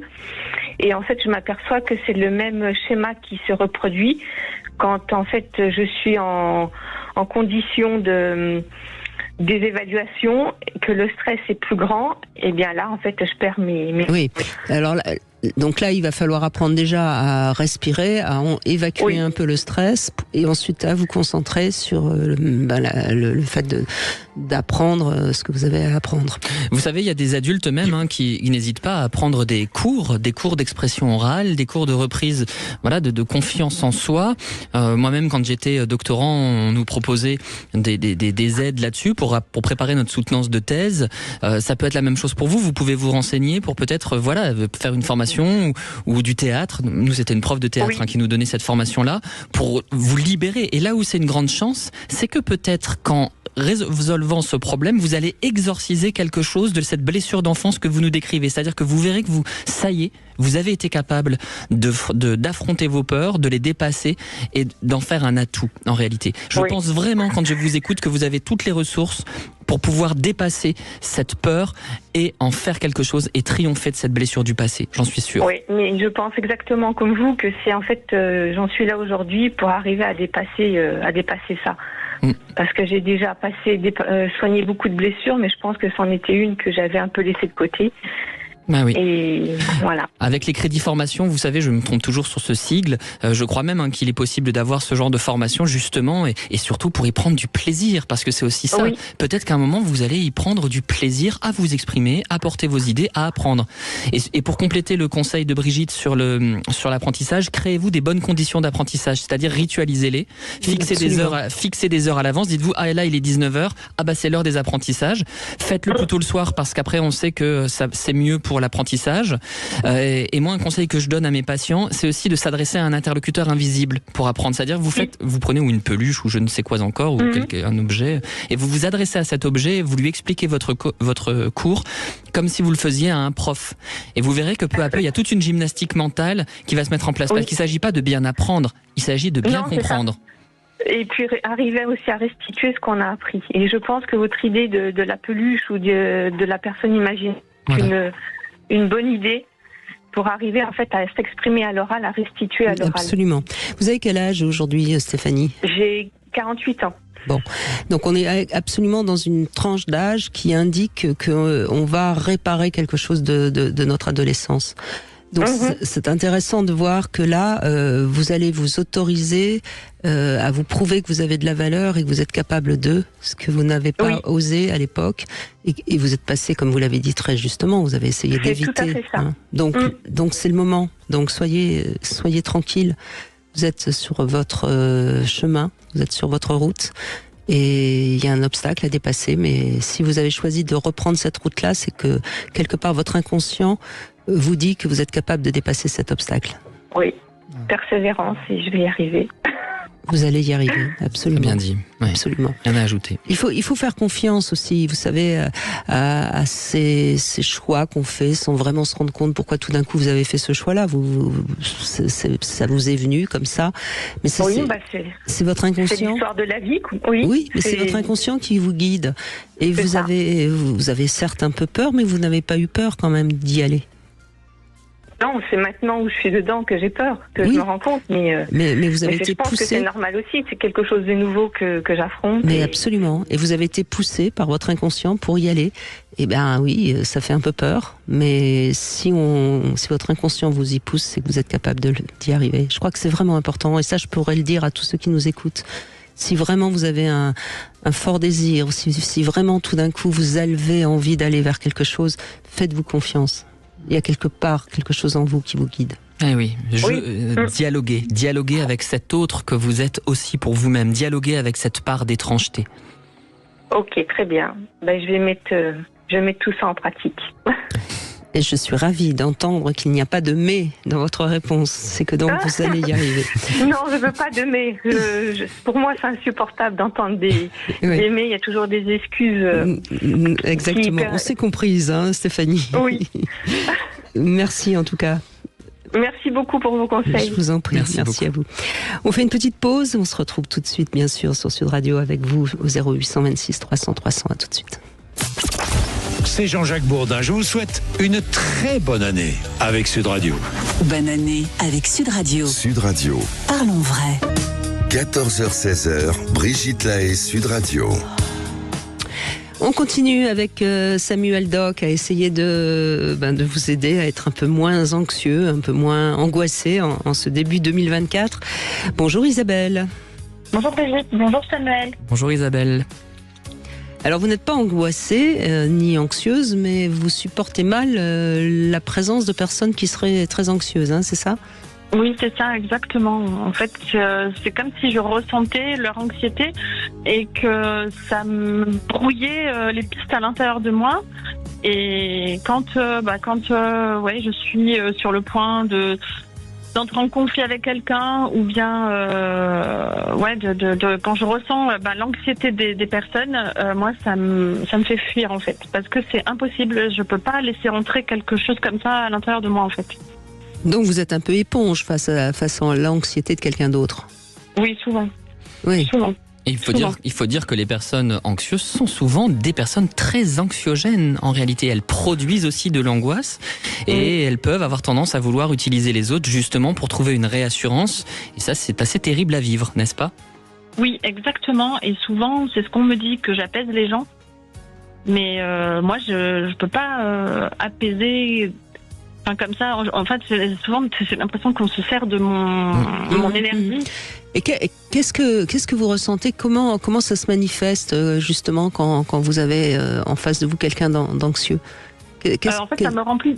J'ai comme une sensation d'étouffement. En fait, ça me remplit. J'ai le cœur qui se serre et je ressens vraiment du stress. Hein. J'ai vraiment une décharge peut-être de cortisol ou quelque chose comme ça qui me bombarde en fait. Hein. C'est comme si je prenais un shoot de quelque chose de très violent. Je transpire et tout. En fait, c'est vraiment une manifestation vraiment corporelle en fait. Hein. Je peux avoir mal à la tête. Enfin voilà, c'est quand je sens ça semble quand même ressembler à une émotion qui est la peur. Hein. Un stress physiologique. Comme si vous étiez attaqué, hein, oui, c'est ça. Agressé, ça c'est sûr, mais comme si vous étiez attaqué physiquement en fait. Mais complètement, ça m'est arrivé une fois de pas avoir vu venir un potentiel conflit en fait avec quelqu'un dans la voiture en fait. Et il a commencé à m'embrouiller dans la voiture et on était arrêtés sur un parking. Et heureusement, parce que j'ai dû sortir de la voiture parce que l'espace en fait. J'avais l'impression que c'était trop chargé en. Vous étiez enfermé, donc vous ne pouviez plus fuir en fait sur un plan symbolique. Peut-être. Et le fait d'ouvrir la portière de la voiture. Ça a mis un stop. Ça m'a libéré. Mais ça a mis un stop. Vous avez mis un stop à cette personne qui communiquait ses émotions négatives, c'est ça? Vous avez mis un stop. C'est ça. Oui, alors, moi, ce qui me vient comme ça déjà, Isabelle, ça veut dire que vous avez du mal à poser vos limites et à faire respecter votre zone de confort, si je puis dire. Alors, c'est tout à fait la résolution de 2024. C'est dire les limites. Je les ai à l'intérieur de moi, je les connais. Mais je laisse toujours, même si je l'ai dit, quand la personne en face de moi dit oui, ok, j'entends, mais c'est pas grave si. Un exemple. J'ai quelqu'un qui veut être en relation avec moi, on se rencontre, par hasard ou peu importe. Hein. Quand la personne, quand je ressens rien, que la personne ne me plaît pas, je dis non. En fait, moi, j'ai pas envie de poursuivre la relation, j'ai pas envie de poursuivre les échanges, etc. La personne, mais je dis parce que je suis pas disponible, parce que j'en ai pas envie. Mais la personne en face me dit, c'est pas grave, on peut quand même aller boire un verre, on peut quand même se rencontrer. T'es pas contre le fait de sortir un soir, aller au restaurant, t'es pas contre le fait. Et moi, je vais dire, alors qu'à l'intérieur de moi, ça dit, si, en fait, j'ai pas envie. Je vais quand même m'entendre dire, oh oui, pourquoi pas. C'est ça. Au lieu de dire non, vous vous dites, oui, pourquoi pas. Donc c'est une difficulté à dire non. Ouais. C'est ça, c'est une difficulté à dire oui et non, j'ai vraiment pas envie. Parce que quand je dis que non, j'ai pas envie, là on va me dire mais ça va pas, n'importe quoi. Ça veut bien dire que quand vous dites non, j'ai pas envie, c'est pas dit clairement. Sinon la personne l'entendrait. Même si vous l'avez dit verbalement, il y a quelque chose dans votre façon de le dire qui laisse à penser qu'il y a quand même une porte entrouverte. Oui, je pense que c'est ça. Il faut que je m'affirme. Oui, je suis d'accord avec Brigitte, c'est-à-dire qu'il y a aussi quelque chose qui vous appartient, ça n'appartient pas qu'à l'autre, et l'avantage que vous avez, c'est que vous avez bien identifié le problème, donc maintenant que vous l'avez identifié, il faut pouvoir le travailler et apprendre à dire non, et oser fixer des limites à l'autre, parce que comme l'a dit Brigitte tout à l'heure, et là je ne peux être que d'accord avec elle, la personne la plus importante de votre vie, c'est vous-même. Oui, je suis d'accord. C'est sur quoi j'ai travaillé là. Sans justifier quoi que ce soit, dire non, sans justifier quoi que ce soit. On n'a pas besoin de justifier quand on dit non, sauf peut-être quand c'est notre partenaire ou nos parents ou quelqu'un de très proche, mais quand c'est quelqu'un qui n'est pas très proche, on n'a pas à justifier quand on dit non. On a le droit de dire non, et si la personne insiste, on a le droit de le dire un peu plus fermement, voire même avec un peu d'agressivité. Mais ça, c'est difficile pour vous. Parce que certainement que ça répond à quelque chose en vous-même. Dire non, ça signifie quoi finalement pour vous? Je crois que c'est ça qu'il faut peut-être un petit peu aussi travailler pour que vous arriviez enfin à dire non vraiment. Oui, mais alors c'est facile de le faire pourtant avec les gens qui sont très proches de moi, avec ma famille, avec mes filles. C'est très facile, je leur dis non et j'ai pas de culpabilité, je ressens absolument rien. Certains de mes amis, c'est pareil. Non, j'ai pas envie de sortir ce soir, je ne sors pas. Non, voilà. Par contre, effectivement, la seule personne avec qui ça m'est difficile, c'est la personne qui est dans mon cœur, c'est mon conjoint, c'est mon compagnon. Là, c'est difficile. Et je vais sortir de la relation où je vais mettre des limites que quand je suis excédée, en fait. Oui, parce que vous avez peur d'être abandonné. Là encore, on retombe sur l'aspect anxieux qui peut-être cette fois-ci vous appartient, c'est-à-dire la peur d'être laissé, la peur de perdre l'autre, de le décevoir si jamais vous n'accédez pas à sa demande. Mais non, vous ne le perdrez pas. Vous ne le perdrez pas. Et vous pensez que l'autre ressent ça ? C'est-à-dire oui, en fait, oui, puisqu'il insiste. Au final, c'est probablement une angoisse très profonde que j'ai. Du coup, comme je fuis le conflit et que je ne veux pas entrer dans le conflit et que je me sors de suite de l'équation dès qu'il y a, ou que je sors de la pièce, ou que je sors dès que je sens quelque chose qui me submerge. Est-ce que vous pensez que l'autre ressent ça aussi? Je pense qu'il oui, à mon avis, il n'y échappe pas. Mais vous savez, on peut tous avoir des moments de fragilité, de vulnérabilité. Ce qui compte, c'est de pouvoir peut-être reprendre les choses avec. Et nouveau conseil, peut-être que ça, dans un cadre un peu extérieur à votre foyer, vous pouvez le reprendre avec lui. C'est-à-dire, supposons qu'un moment dans la semaine, vous acceptiez quelque chose alors que vous n'aviez pas envie. Voilà, vous y allez. Eh bien, le dimanche, faites une balade dans un endroit sympa, extérieur, pas à la maison. Ça, c'est un conseil que je donne aux couples que j'accompagne parce que c'est trop chargé. Vous marchez, vous êtes dans un endroit agréable et là vous reprenez avec ça, je ne sais pas comment s'appelle votre conjoint. Là j'en ai plus, c'est terminé. Mettons Stéphane, on va dire qu'il s'appelle Stéphane. Vous dites, tu sais Stéphane, cette semaine il s'est produit cet événement-là, tu m'as demandé si je voulais venir avec toi, je t'ai dit oui parce que je n'osais pas te dire non, mais sache que j'aimerais pouvoir te dire non. Et là vous commencez à déployer votre pensée, vous le faites dans un cadre sécure, extérieur au foyer, et là les choses redeviennent un peu supportables, un peu respirables et surtout dites. Vous voyez ? Et puis j'ajouterais, Isabelle, il y a quelque chose aussi qu'il faut comprendre, c'est que en tant que femme, on a quand même depuis des millénaires été habitué à se soumettre et à accepter la soumission à l'homme, quoi qu'on en dise. Et donc c'est aussi tout un travail à faire, et souvent tout un travail à faire par rapport à notre généalogie du côté maternel. Oui, je suis d'origine espagnole et c'est ancré. C'est ancré. Voilà, donc c'est ça aussi qu'il faut. Donc il faut avoir un peu d'indulgence sur soi-même et dire non à quelqu'un qui, alors qu'on a depuis toute petite été dans une culture où on dit oui, c'est compliqué.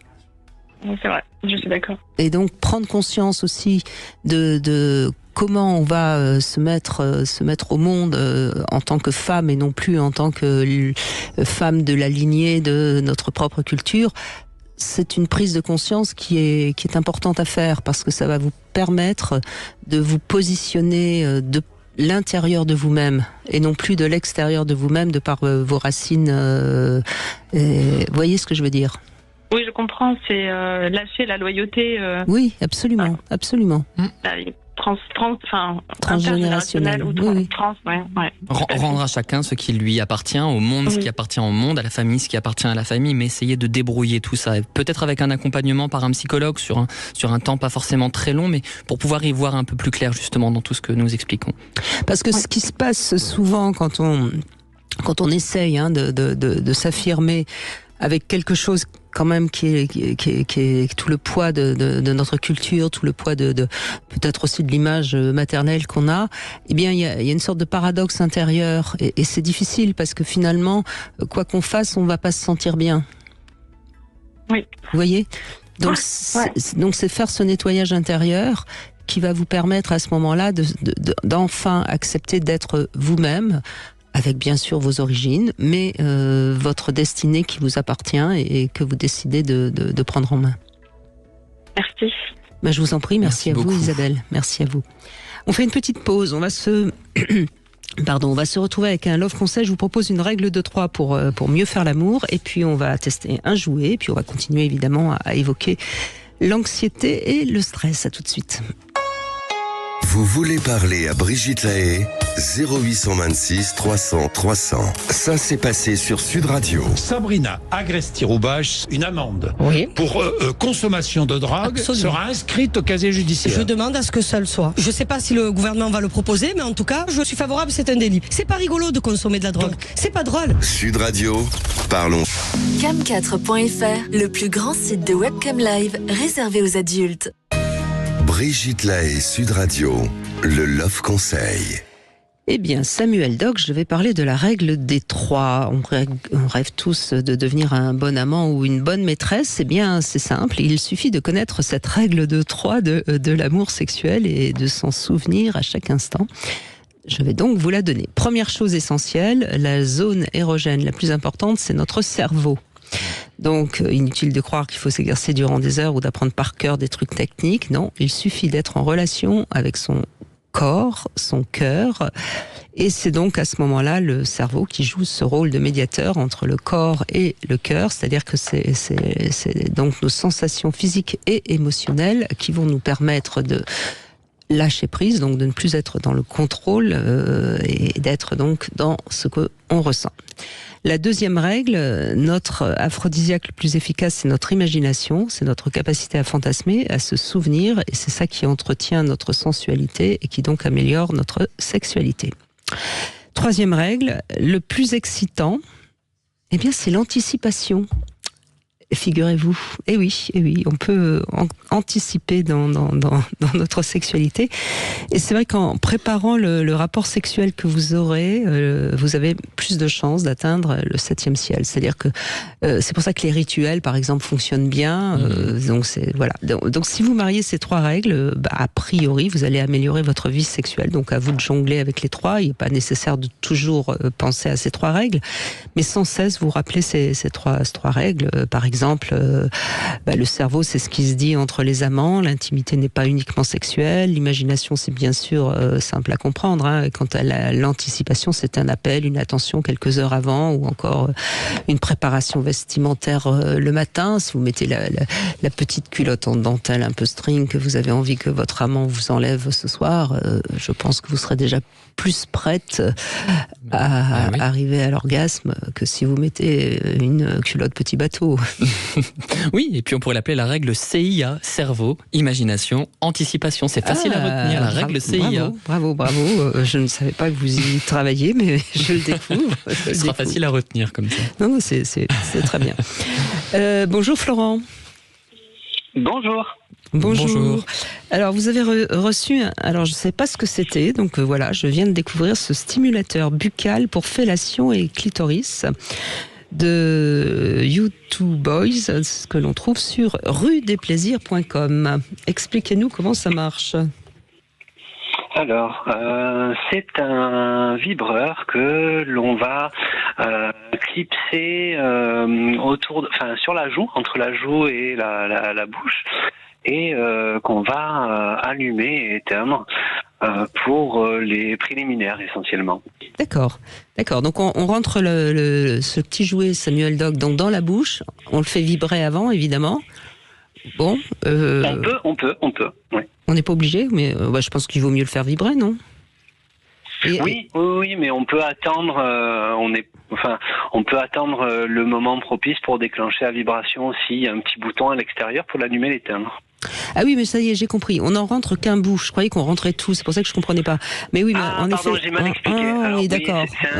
C'est comme un petit U ou comme un petit clips en silicone que l'on glisse d'un côté à l'intérieur et de l'autre côté à l'extérieur. Non mais c'est pas. Non mais vous avez l'air complètement atterré, Samuel Doc. Non mais c'est pas stupide parce que je vais vous le passer essayer. Parce que du coup, quand on fait par exemple une fellation ou un cuni, on a toute la bouche qui vibre, donc ça accentue la sensation pour le partenaire. Regardez. Voilà, essayez. Oh non, je vais pas mettre d'autres choses dans ma bouche parce que figurez-vous que j'ai plein de problèmes de mâchoire et de troubles des ATM, des articulations temporomandibulaires. Alors je prendrai pas le risque, mais je vous crois. Après, vous vous êtes pas senti un peu, c'était pas un peu curieux de voir votre compagne avec ce machin dans la bouche? Non, mais c'est peut-être lui qui l'a mis. Ah, c'est vous. Ça vous a pas gêné? Oui. C'est pas gênant? Alors c'était beaucoup sur l'anticipation. Vous parliez du CIA, on était sur l'anticipation et dédramatiser un petit peu la chose, essayer de faire plus de fantasmes que de de sentiments négatifs. C'est vrai que visuellement, on a l'impression d'être un objet soi-même. C'est vrai que l'approche pour vraiment l'appréhender, il faut un peu de temps. Déjà dans sa tête, se dire je vais le mettre à la bouche, j'ai envie de le faire, et puis aussi communiquer avec sa partenaire parce que c'est quelque chose qu'on n'a pas essayé Tout de suite. Voilà, il nous a fallu un petit moment pour pas accepter l'idée, mais voilà, se faire naître ce fantasme-là. Oui. Bon, en tout cas, c'est la première fois que je vois un jouet comme ça. Moi aussi, donc je connaissais pas. Déjà, je trouve ça toujours intéressant, l'innovation. Et alors, est-ce que ça marche, Florent ? Alors c'est assez incroyable, ça vibre doucement. Voilà, ça va pas vous déchausser les dents. Faut pas avoir un dentier peut-être. Samuel. Ouais, faut pas avoir peur. Peut-être avec un dentier, je sais pas. Écoutez, je sais pas. Mais vraiment, c'est assez troublant. Voilà. Alors nous, on l'a utilisé dans la pénombre avec des jeux de lumière et d'ombre pour ne pas trop se sentir, je sais pas, défiguré un peu, voilà, c'est ça. Mais c'est très efficace. Bah oui, vous l'avez bien vendu en tout cas, vous voyez. On a toujours les mains libres, voilà.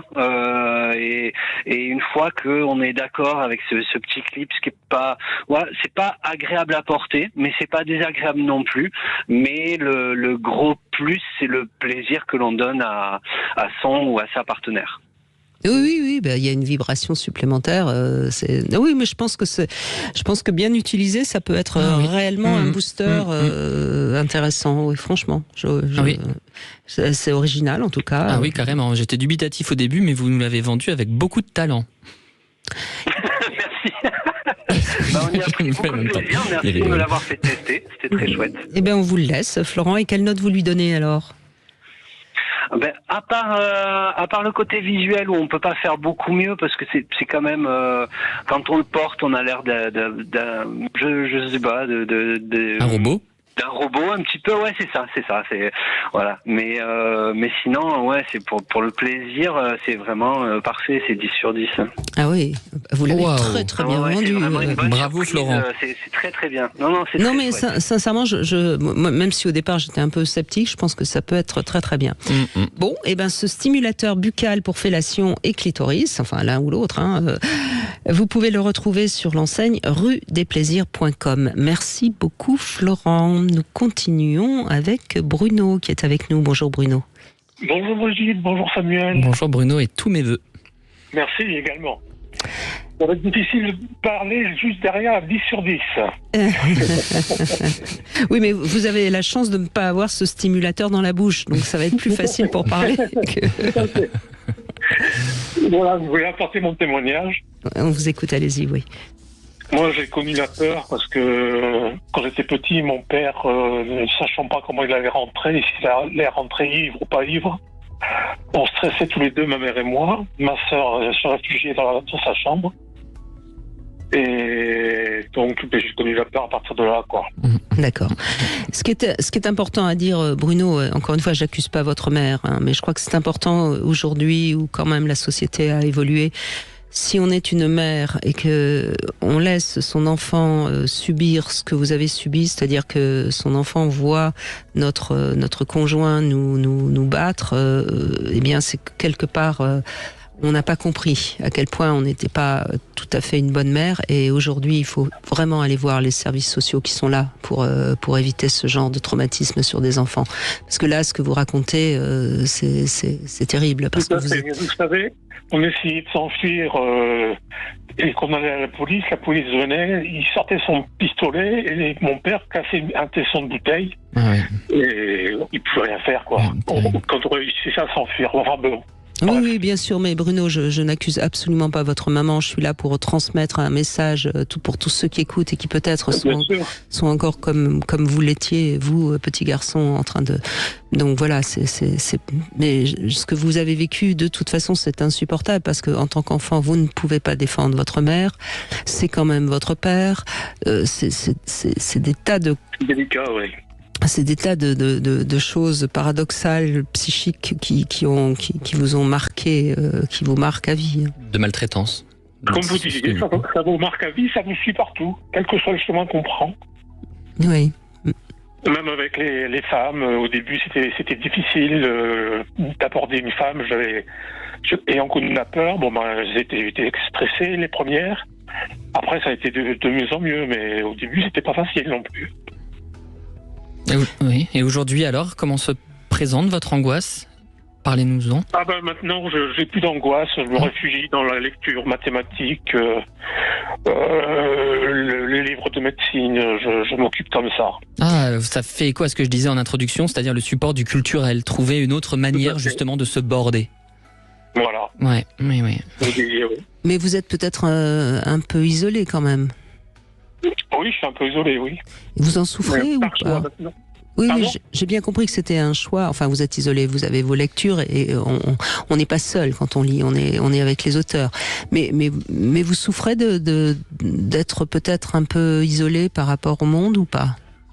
Non, parce que je suis retraité maintenant. Oui. Et je vais à des concours de cartes. Oh, génial. Donc vous avez quand même réussi à vous créer un milieu social avec lequel vous pouvez partager. Voilà, tout à fait. Bravo. C'est important de rester pied sur terre.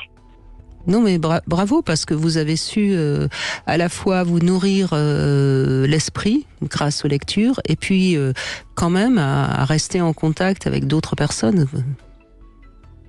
Oui. Qu'est-ce que vous ressentiez ? Comment vous exprimeriez ce que vous ressentiez quand petit garçon, vous aviez votre papa qui allait rentrer ?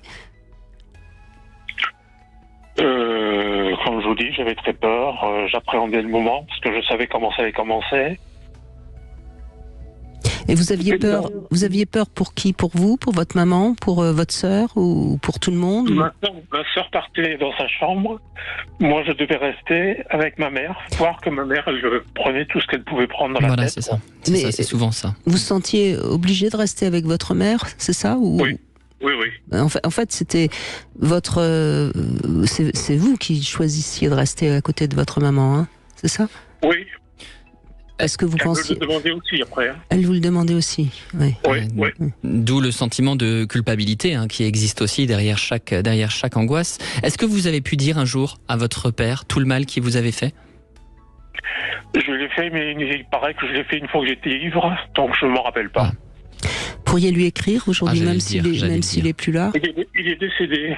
Oui, mais ça n'empêche pas, vous pouvez l'écrire. Vous pouvez lui écrire, ça va vous soulager une bonne fois pour toutes. Oui. Et ensuite, vous brûlez la lettre. Oui. Ah, d'accord. Ça va vous faire du bien, parce qu'il y a des tas de choses que vous avez encore certainement sur le cœur. Moi aussi, je conseille de brûler la lettre dans ces cas-là, Brigitte, mais récemment, un patient m'a expliqué qu'il avait eu besoin d'aller poser la lettre sur la tombe de son père, et pourquoi pas après tout. Voilà. Excellent, oui. Donc voilà, là il y a beaucoup de douleur dans votre propos, il y a un traumatisme qui est énorme, des enjeux d'allégeance, de sentiments de culpabilité qui sont très profonds, et c'est vrai qu'écrire ça permet déjà de dire, de mettre à distance, de mieux penser les choses, et effectivement peut-être aussi de les exorciser. Je peux vous poser une question difficile, Bruno ? Bien sûr. Est-ce que vous vous sentez un peu coupable de ne pas avoir pu aider votre maman ? Oui. Eh bien ça, il va falloir vous en libérer, parce que vous n'y êtes pour rien. Vous ne pouviez pas. Vous n'étiez pas en capacité de le faire. Donc il y a qu'à 17 ans que je m'excuse de vous couper, il y a qu'à 17 ans que j'ai réussi à dire à mon père, non pas ce qu'il avait fait, mais que je lui ai dit stop. Maintenant, si tu t'amuses à boire avec tes copains, tu vas faire ta fête avec les copains. Ben, c'est normal. C'est normal que vous n'ayez pu le dire qu'à 17 ans. Comment vouliez-vous qu'un petit garçon de 8 ans, de 10 ans puisse faire face à un adulte ivre ?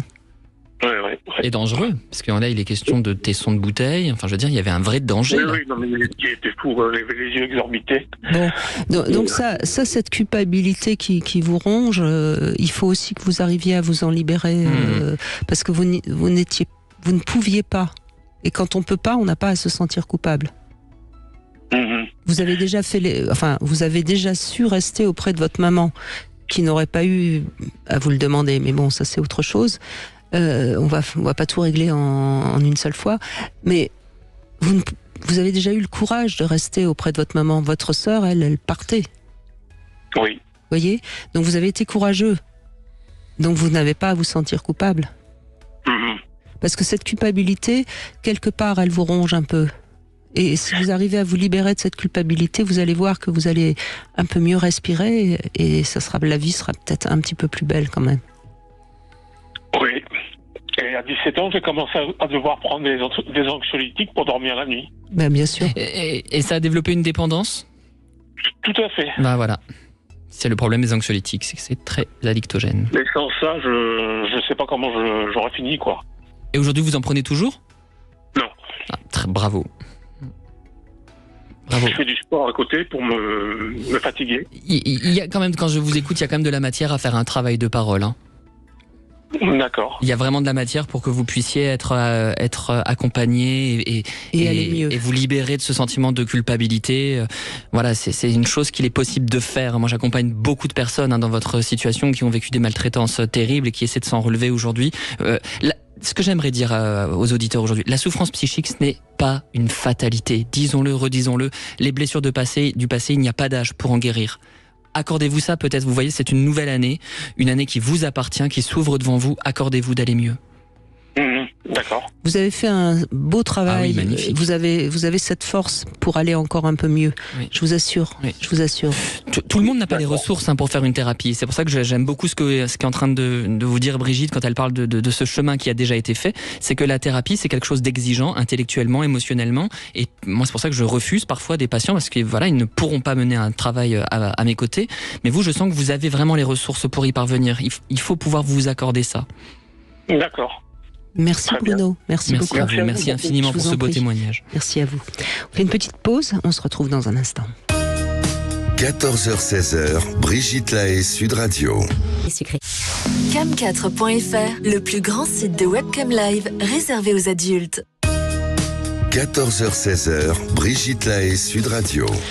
Samuel Doc est avec nous, psychanalyste et auteur notamment de L'Enfant thérapeute aux éditions Plon, ce livre où vous racontez justement, j'allais dire, votre enfance maltraitée, oui, et on voit aujourd'hui que vous allez bien, donc vous êtes aussi un exemple qu'on peut aller mieux psychiquement et qu'il ne faut pas hésiter, ça peut être la bonne résolution de 2024.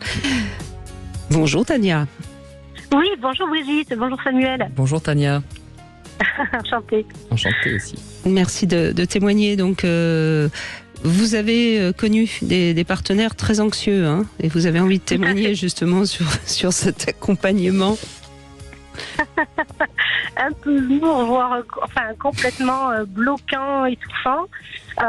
C'est vrai que voilà, j'ai été avec quelqu'un qui avait beaucoup de charisme déjà, donc qui prenait beaucoup de place, plus jeune que moi, donc on est tous les deux béliers, donc moi j'ai eu tendance à me rabaisser un peu ma fougue justement pour me mettre un petit peu le laisser un peu s'exprimer, on va dire, voilà.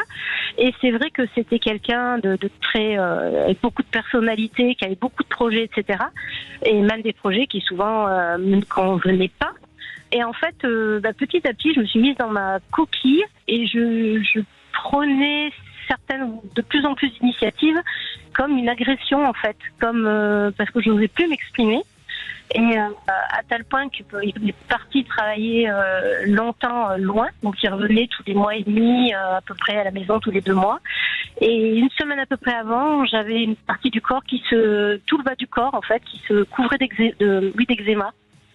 Avant qu'il revienne, et je sais que c'est un mode d'expression quelque part. Bien sûr. Et voilà, et du coup, ça fonctionnait plus du tout, mais voilà, j'ai fait l'effort, et j'arrivais pas du tout à me décoller en fait de ce stress.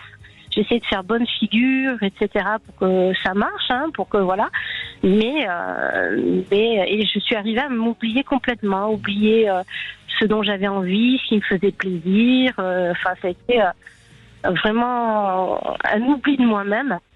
Et à un moment donné, je me suis dit, soit tu réagis, soit il n'y a plus de Tania, quoi. Enfin, quel intérêt, en fait. Et c'est là où on voit, encore une fois, comment c'est pernicieux, même si, à la limite, c'est vous-même qui, dès le départ, avez accepté de vous soumettre.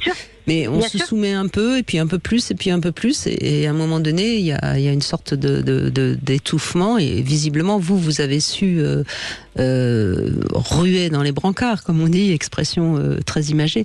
Ce que n'aurait pas fait n'importe qui. Et à ce moment-là, ça aurait été le corps qui trinque. Tout à fait. Et puis, on a un enfant, donc c'était aussi pour ça que j'essayais de tenir. Et puis, un jour, heureusement, on va dire, la séparation est arrivée.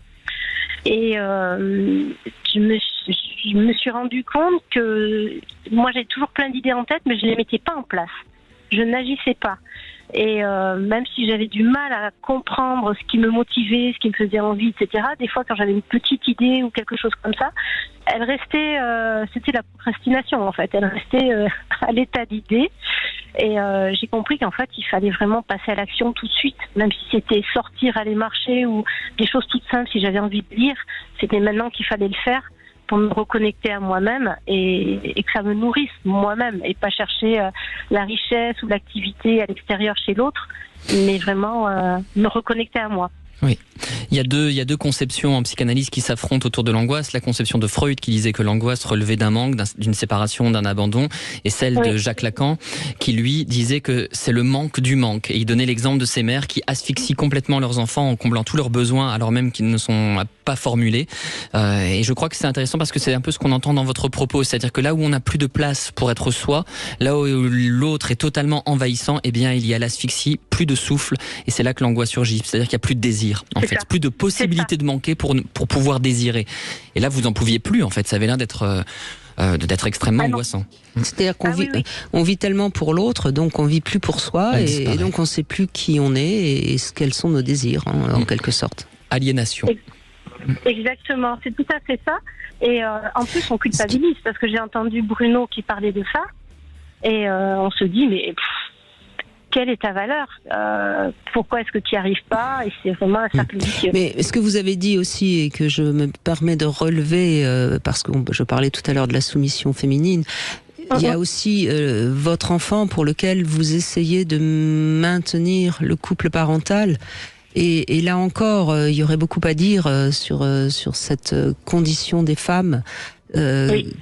Vous lui avez donné la vie à votre enfant, est-ce qu'il faut vous sacrifier plus ? Attention, quoi. C'est le message que je veux faire passer aussi. Oui. Même si, bien sûr, pour un enfant, rien de mieux que ce que le couple dure. Hein. Je suis la première à penser que pour un enfant, c'est mieux que d'avoir son père et sa mère. Mais attention, à quel prix, quoi. C'est d'abord l'individu, ensuite le couple et ensuite la famille. C'est dans cet ordre-là. C'est ça. Et peu de temps, ma fille a 3 ans, elle nous disait mais j'ai pas besoin de vous. Et elle avait compris, c'est après en discutant avec un thérapeute qu'elle a dit mais elle a compris, elle n'avait pas confiance dans votre couple en fait, elle avait compris depuis longtemps que c'était pas une réalité, c'était une façade. Oui, parce qu'en fait l'enfant il comprend pas, mais il ressent. Il faut toujours bien se rappeler qu'un enfant, avant l'âge de 6-7 ans, n'est pas apte à comprendre ce qui se passe, mais il ressent, c'est une véritable éponge. Et donc, il ressentait certainement les tensions qu'il y avait entre vous. Et donc, c'était pas un univers très zen et sécurisant pour lui. Pour elle en l'occurrence. C'est ça. C'est tout à fait ça. Mais là, c'est vraiment, comme je dis, moi, cette année, c'est vraiment toutes les années, puis je fais des bilans de temps en temps de ma vie, et je me dis vers quoi j'ai envie de tendre, où j'ai envie d'aller, qu'est-ce qui me fait plaisir. Et si ça me vient pas à l'instant T, je fais très attention à mes réflexions parce qu'on sait qu'on a des milliers d'idées par jour. Et quand il y a quelque chose qui me donne une étincelle, qui me fait vibrer, je dis tiens ça il faut que j'y pense parce qu'on est tous emportés par le quotidien. Et je me dis tiens ça il faut que j'y pense. Je me le mets quelque part sur mon agenda en me disant faudrait que tu le fasses parce que ça te fera plaisir et c'est de là qu'on trouve la nourriture aussi, de se nourrir soi-même. C'est très bien et ça va. Et justement, votre conseil, le conseil que quelque part vous donnez à nos auditeurs, me permet d'en donner un autre tout à fait complémentaire avec le vôtre. C'est au début d'année, ce que vous pouvez faire, c'est dessiner un arbre. Chaque branche représente un thème et bien sûr, sur chacune de ces branches poussent d'autres branches, des sous-thèmes. Et chaque branche est un domaine, un désir. Qu'est-ce que je souhaite pour la branche famille ? Qu'est-ce que je souhaite pour la branche individu ? Pour la branche corps ? Pour la branche. Et alors, ce serait par exemple sur le corps, faire un peu plus de sport, soigner ce dos qui me fait souffrir. Et vous faites cet arbre, voilà, vous le faites en début d'année, et en fin d'année, vous reprenez votre arbre, vous regardez cet arbre, et vous regardez ce que vous avez réussi à accomplir de votre arbre, sur quelles branches, quelque part, auront pu véritablement pousser vos désirs, lesquels auront été honorés, et lesquels auront été abandonnés. Et ça, je trouve que c'est pas mal, justement, comme vous parlez de bilan, de pouvoir faire un Polaroid, sous la forme d'un arbre ou d'autre chose, mais moi j'aime bien faire un arbre, en janvier, et faire le point en décembre. Moi, je peux vous donner dans le même style de Samuel, au lieu d'un arbre, vous pouvez imaginer un tabouret avec 4 pieds, et on sait à quel point les 4 pieds d'un tabouret, pour avoir une stabilité, sont importants.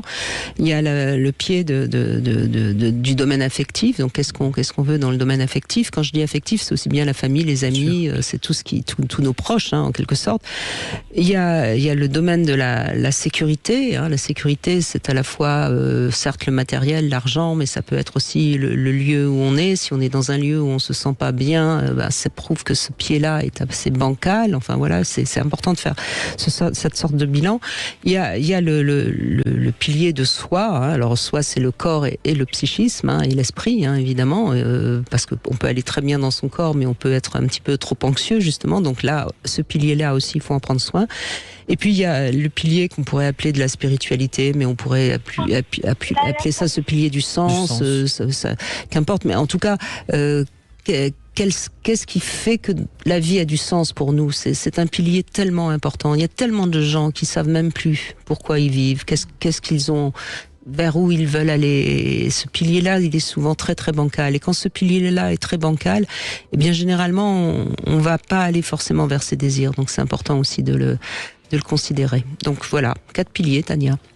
Tout à fait, merci. Et puis aussi, les 4 piliers, on peut pas tous les faire en même temps. Non, mais non. Prendre le temps. C'est accepter le temps et de prendre une chose après l'autre. Mais s'il y en a 3 qui tiennent, c'est déjà pas mal, Quand il y en a 3 qui tiennent, le tabouret il tient. S'il y en a que 2, ça devient plus compliqué. Alors s'il y en a qu'un, je vous dis pas. Et s'il y en a aucun, on est le cul par terre. C'est... Voilà, Tania. Merci en tout cas. Merci beaucoup. Merci beaucoup. Merci à vous. Merci à vous. Et puis exceptionnellement, Samuel Doc, puisque c'est le premier jour de 2024, nous avons décidé, Alexandre Dolovan et moi-même, de nous souhaiter des vœux en direct. Bonjour Alexandre. Bonjour Brigitte, bonjour Samuel. Bonjour. Voilà. Heureux et ravi de partager ce moment avec vous et tous mes meilleurs vœux, et puis ainsi qu'à tous les auditeurs. Alors moi cette année j'ai eu envie de parler à tous mes proches d'amour et d'humour. D'abord ça rime, et puis je trouve que c'est important d'avoir de l'amour au sens large du terme, évidemment. Et puis si on a de l'humour, finalement on se sort de tout, non? Oui, effectivement. Et puis ça permet d'aller dans la dérision et de pouvoir affronter, de pouvoir voir la vie autrement et différemment. Et puis à travers l'humour, ça nous permet aussi de découvrir d'autres aspects de notre devenir. C'est important. Et vous, Alexandre Dolovan, qui donc essayez d'aider les autres à prévoir ce qui pourrait leur arriver, parce qu'au fond c'est un peu ça, vous n'êtes pas en train de leur dire ce qui va arriver, mais vous donnez juste un peu la météo de leur futur. On voit bien que si on arrive à avoir un peu d'humour sur ce qu'on vit, c'est-à-dire sur l'instant présent, ça va libérer de toutes les pensées négatives finalement, et donc de voir un avenir forcément noir. Oui, effectivement. Et puis je crois que à travers l'humour, ça nous permet de faire ressortir une autre personnalité de nous-mêmes, et peut-être certaines choses sur lesquelles on n'ose pas, ou on n'arrive pas à se libérer et à se détacher de certains blocages. Eh bien, l'humour va nous aider justement à dépasser tout ça et affronter la vie autrement et différemment. Mais je dirais que par rapport à la définition de prédire le futur, je suis plus dans cette notion d'accompagnement, comme vous faites d'ailleurs, Brigitte, tous les jours. Je vais vous laisser la place, elle est toute chaude, Alexandre Dolovan. Merci. Et je vais laisser évidemment les auditeurs vous appeler au 0826 300 300. On est dans une radio formidable, et ça j'avais aussi envie de le dire, et de remercier nos Patrick Roger, Frédéric Jouve et tous ceux qui nous permettent tous les jours d'être libres dans cette radio. Merci à vous. Eh bien, je vous laisse la place. Merci Samuel Doc. Merci beaucoup aussi de tous les conseils pratiques que vous avez donnés aujourd'hui. Merci de m'avoir reçu. C'est Alexandre Dolovan. Je vous souhaite une excellente et une bonne année 2024 et tous mes meilleurs vœux de bonheur. Bonne année avec Sud Radio. Sud Radio. Parlons vrai.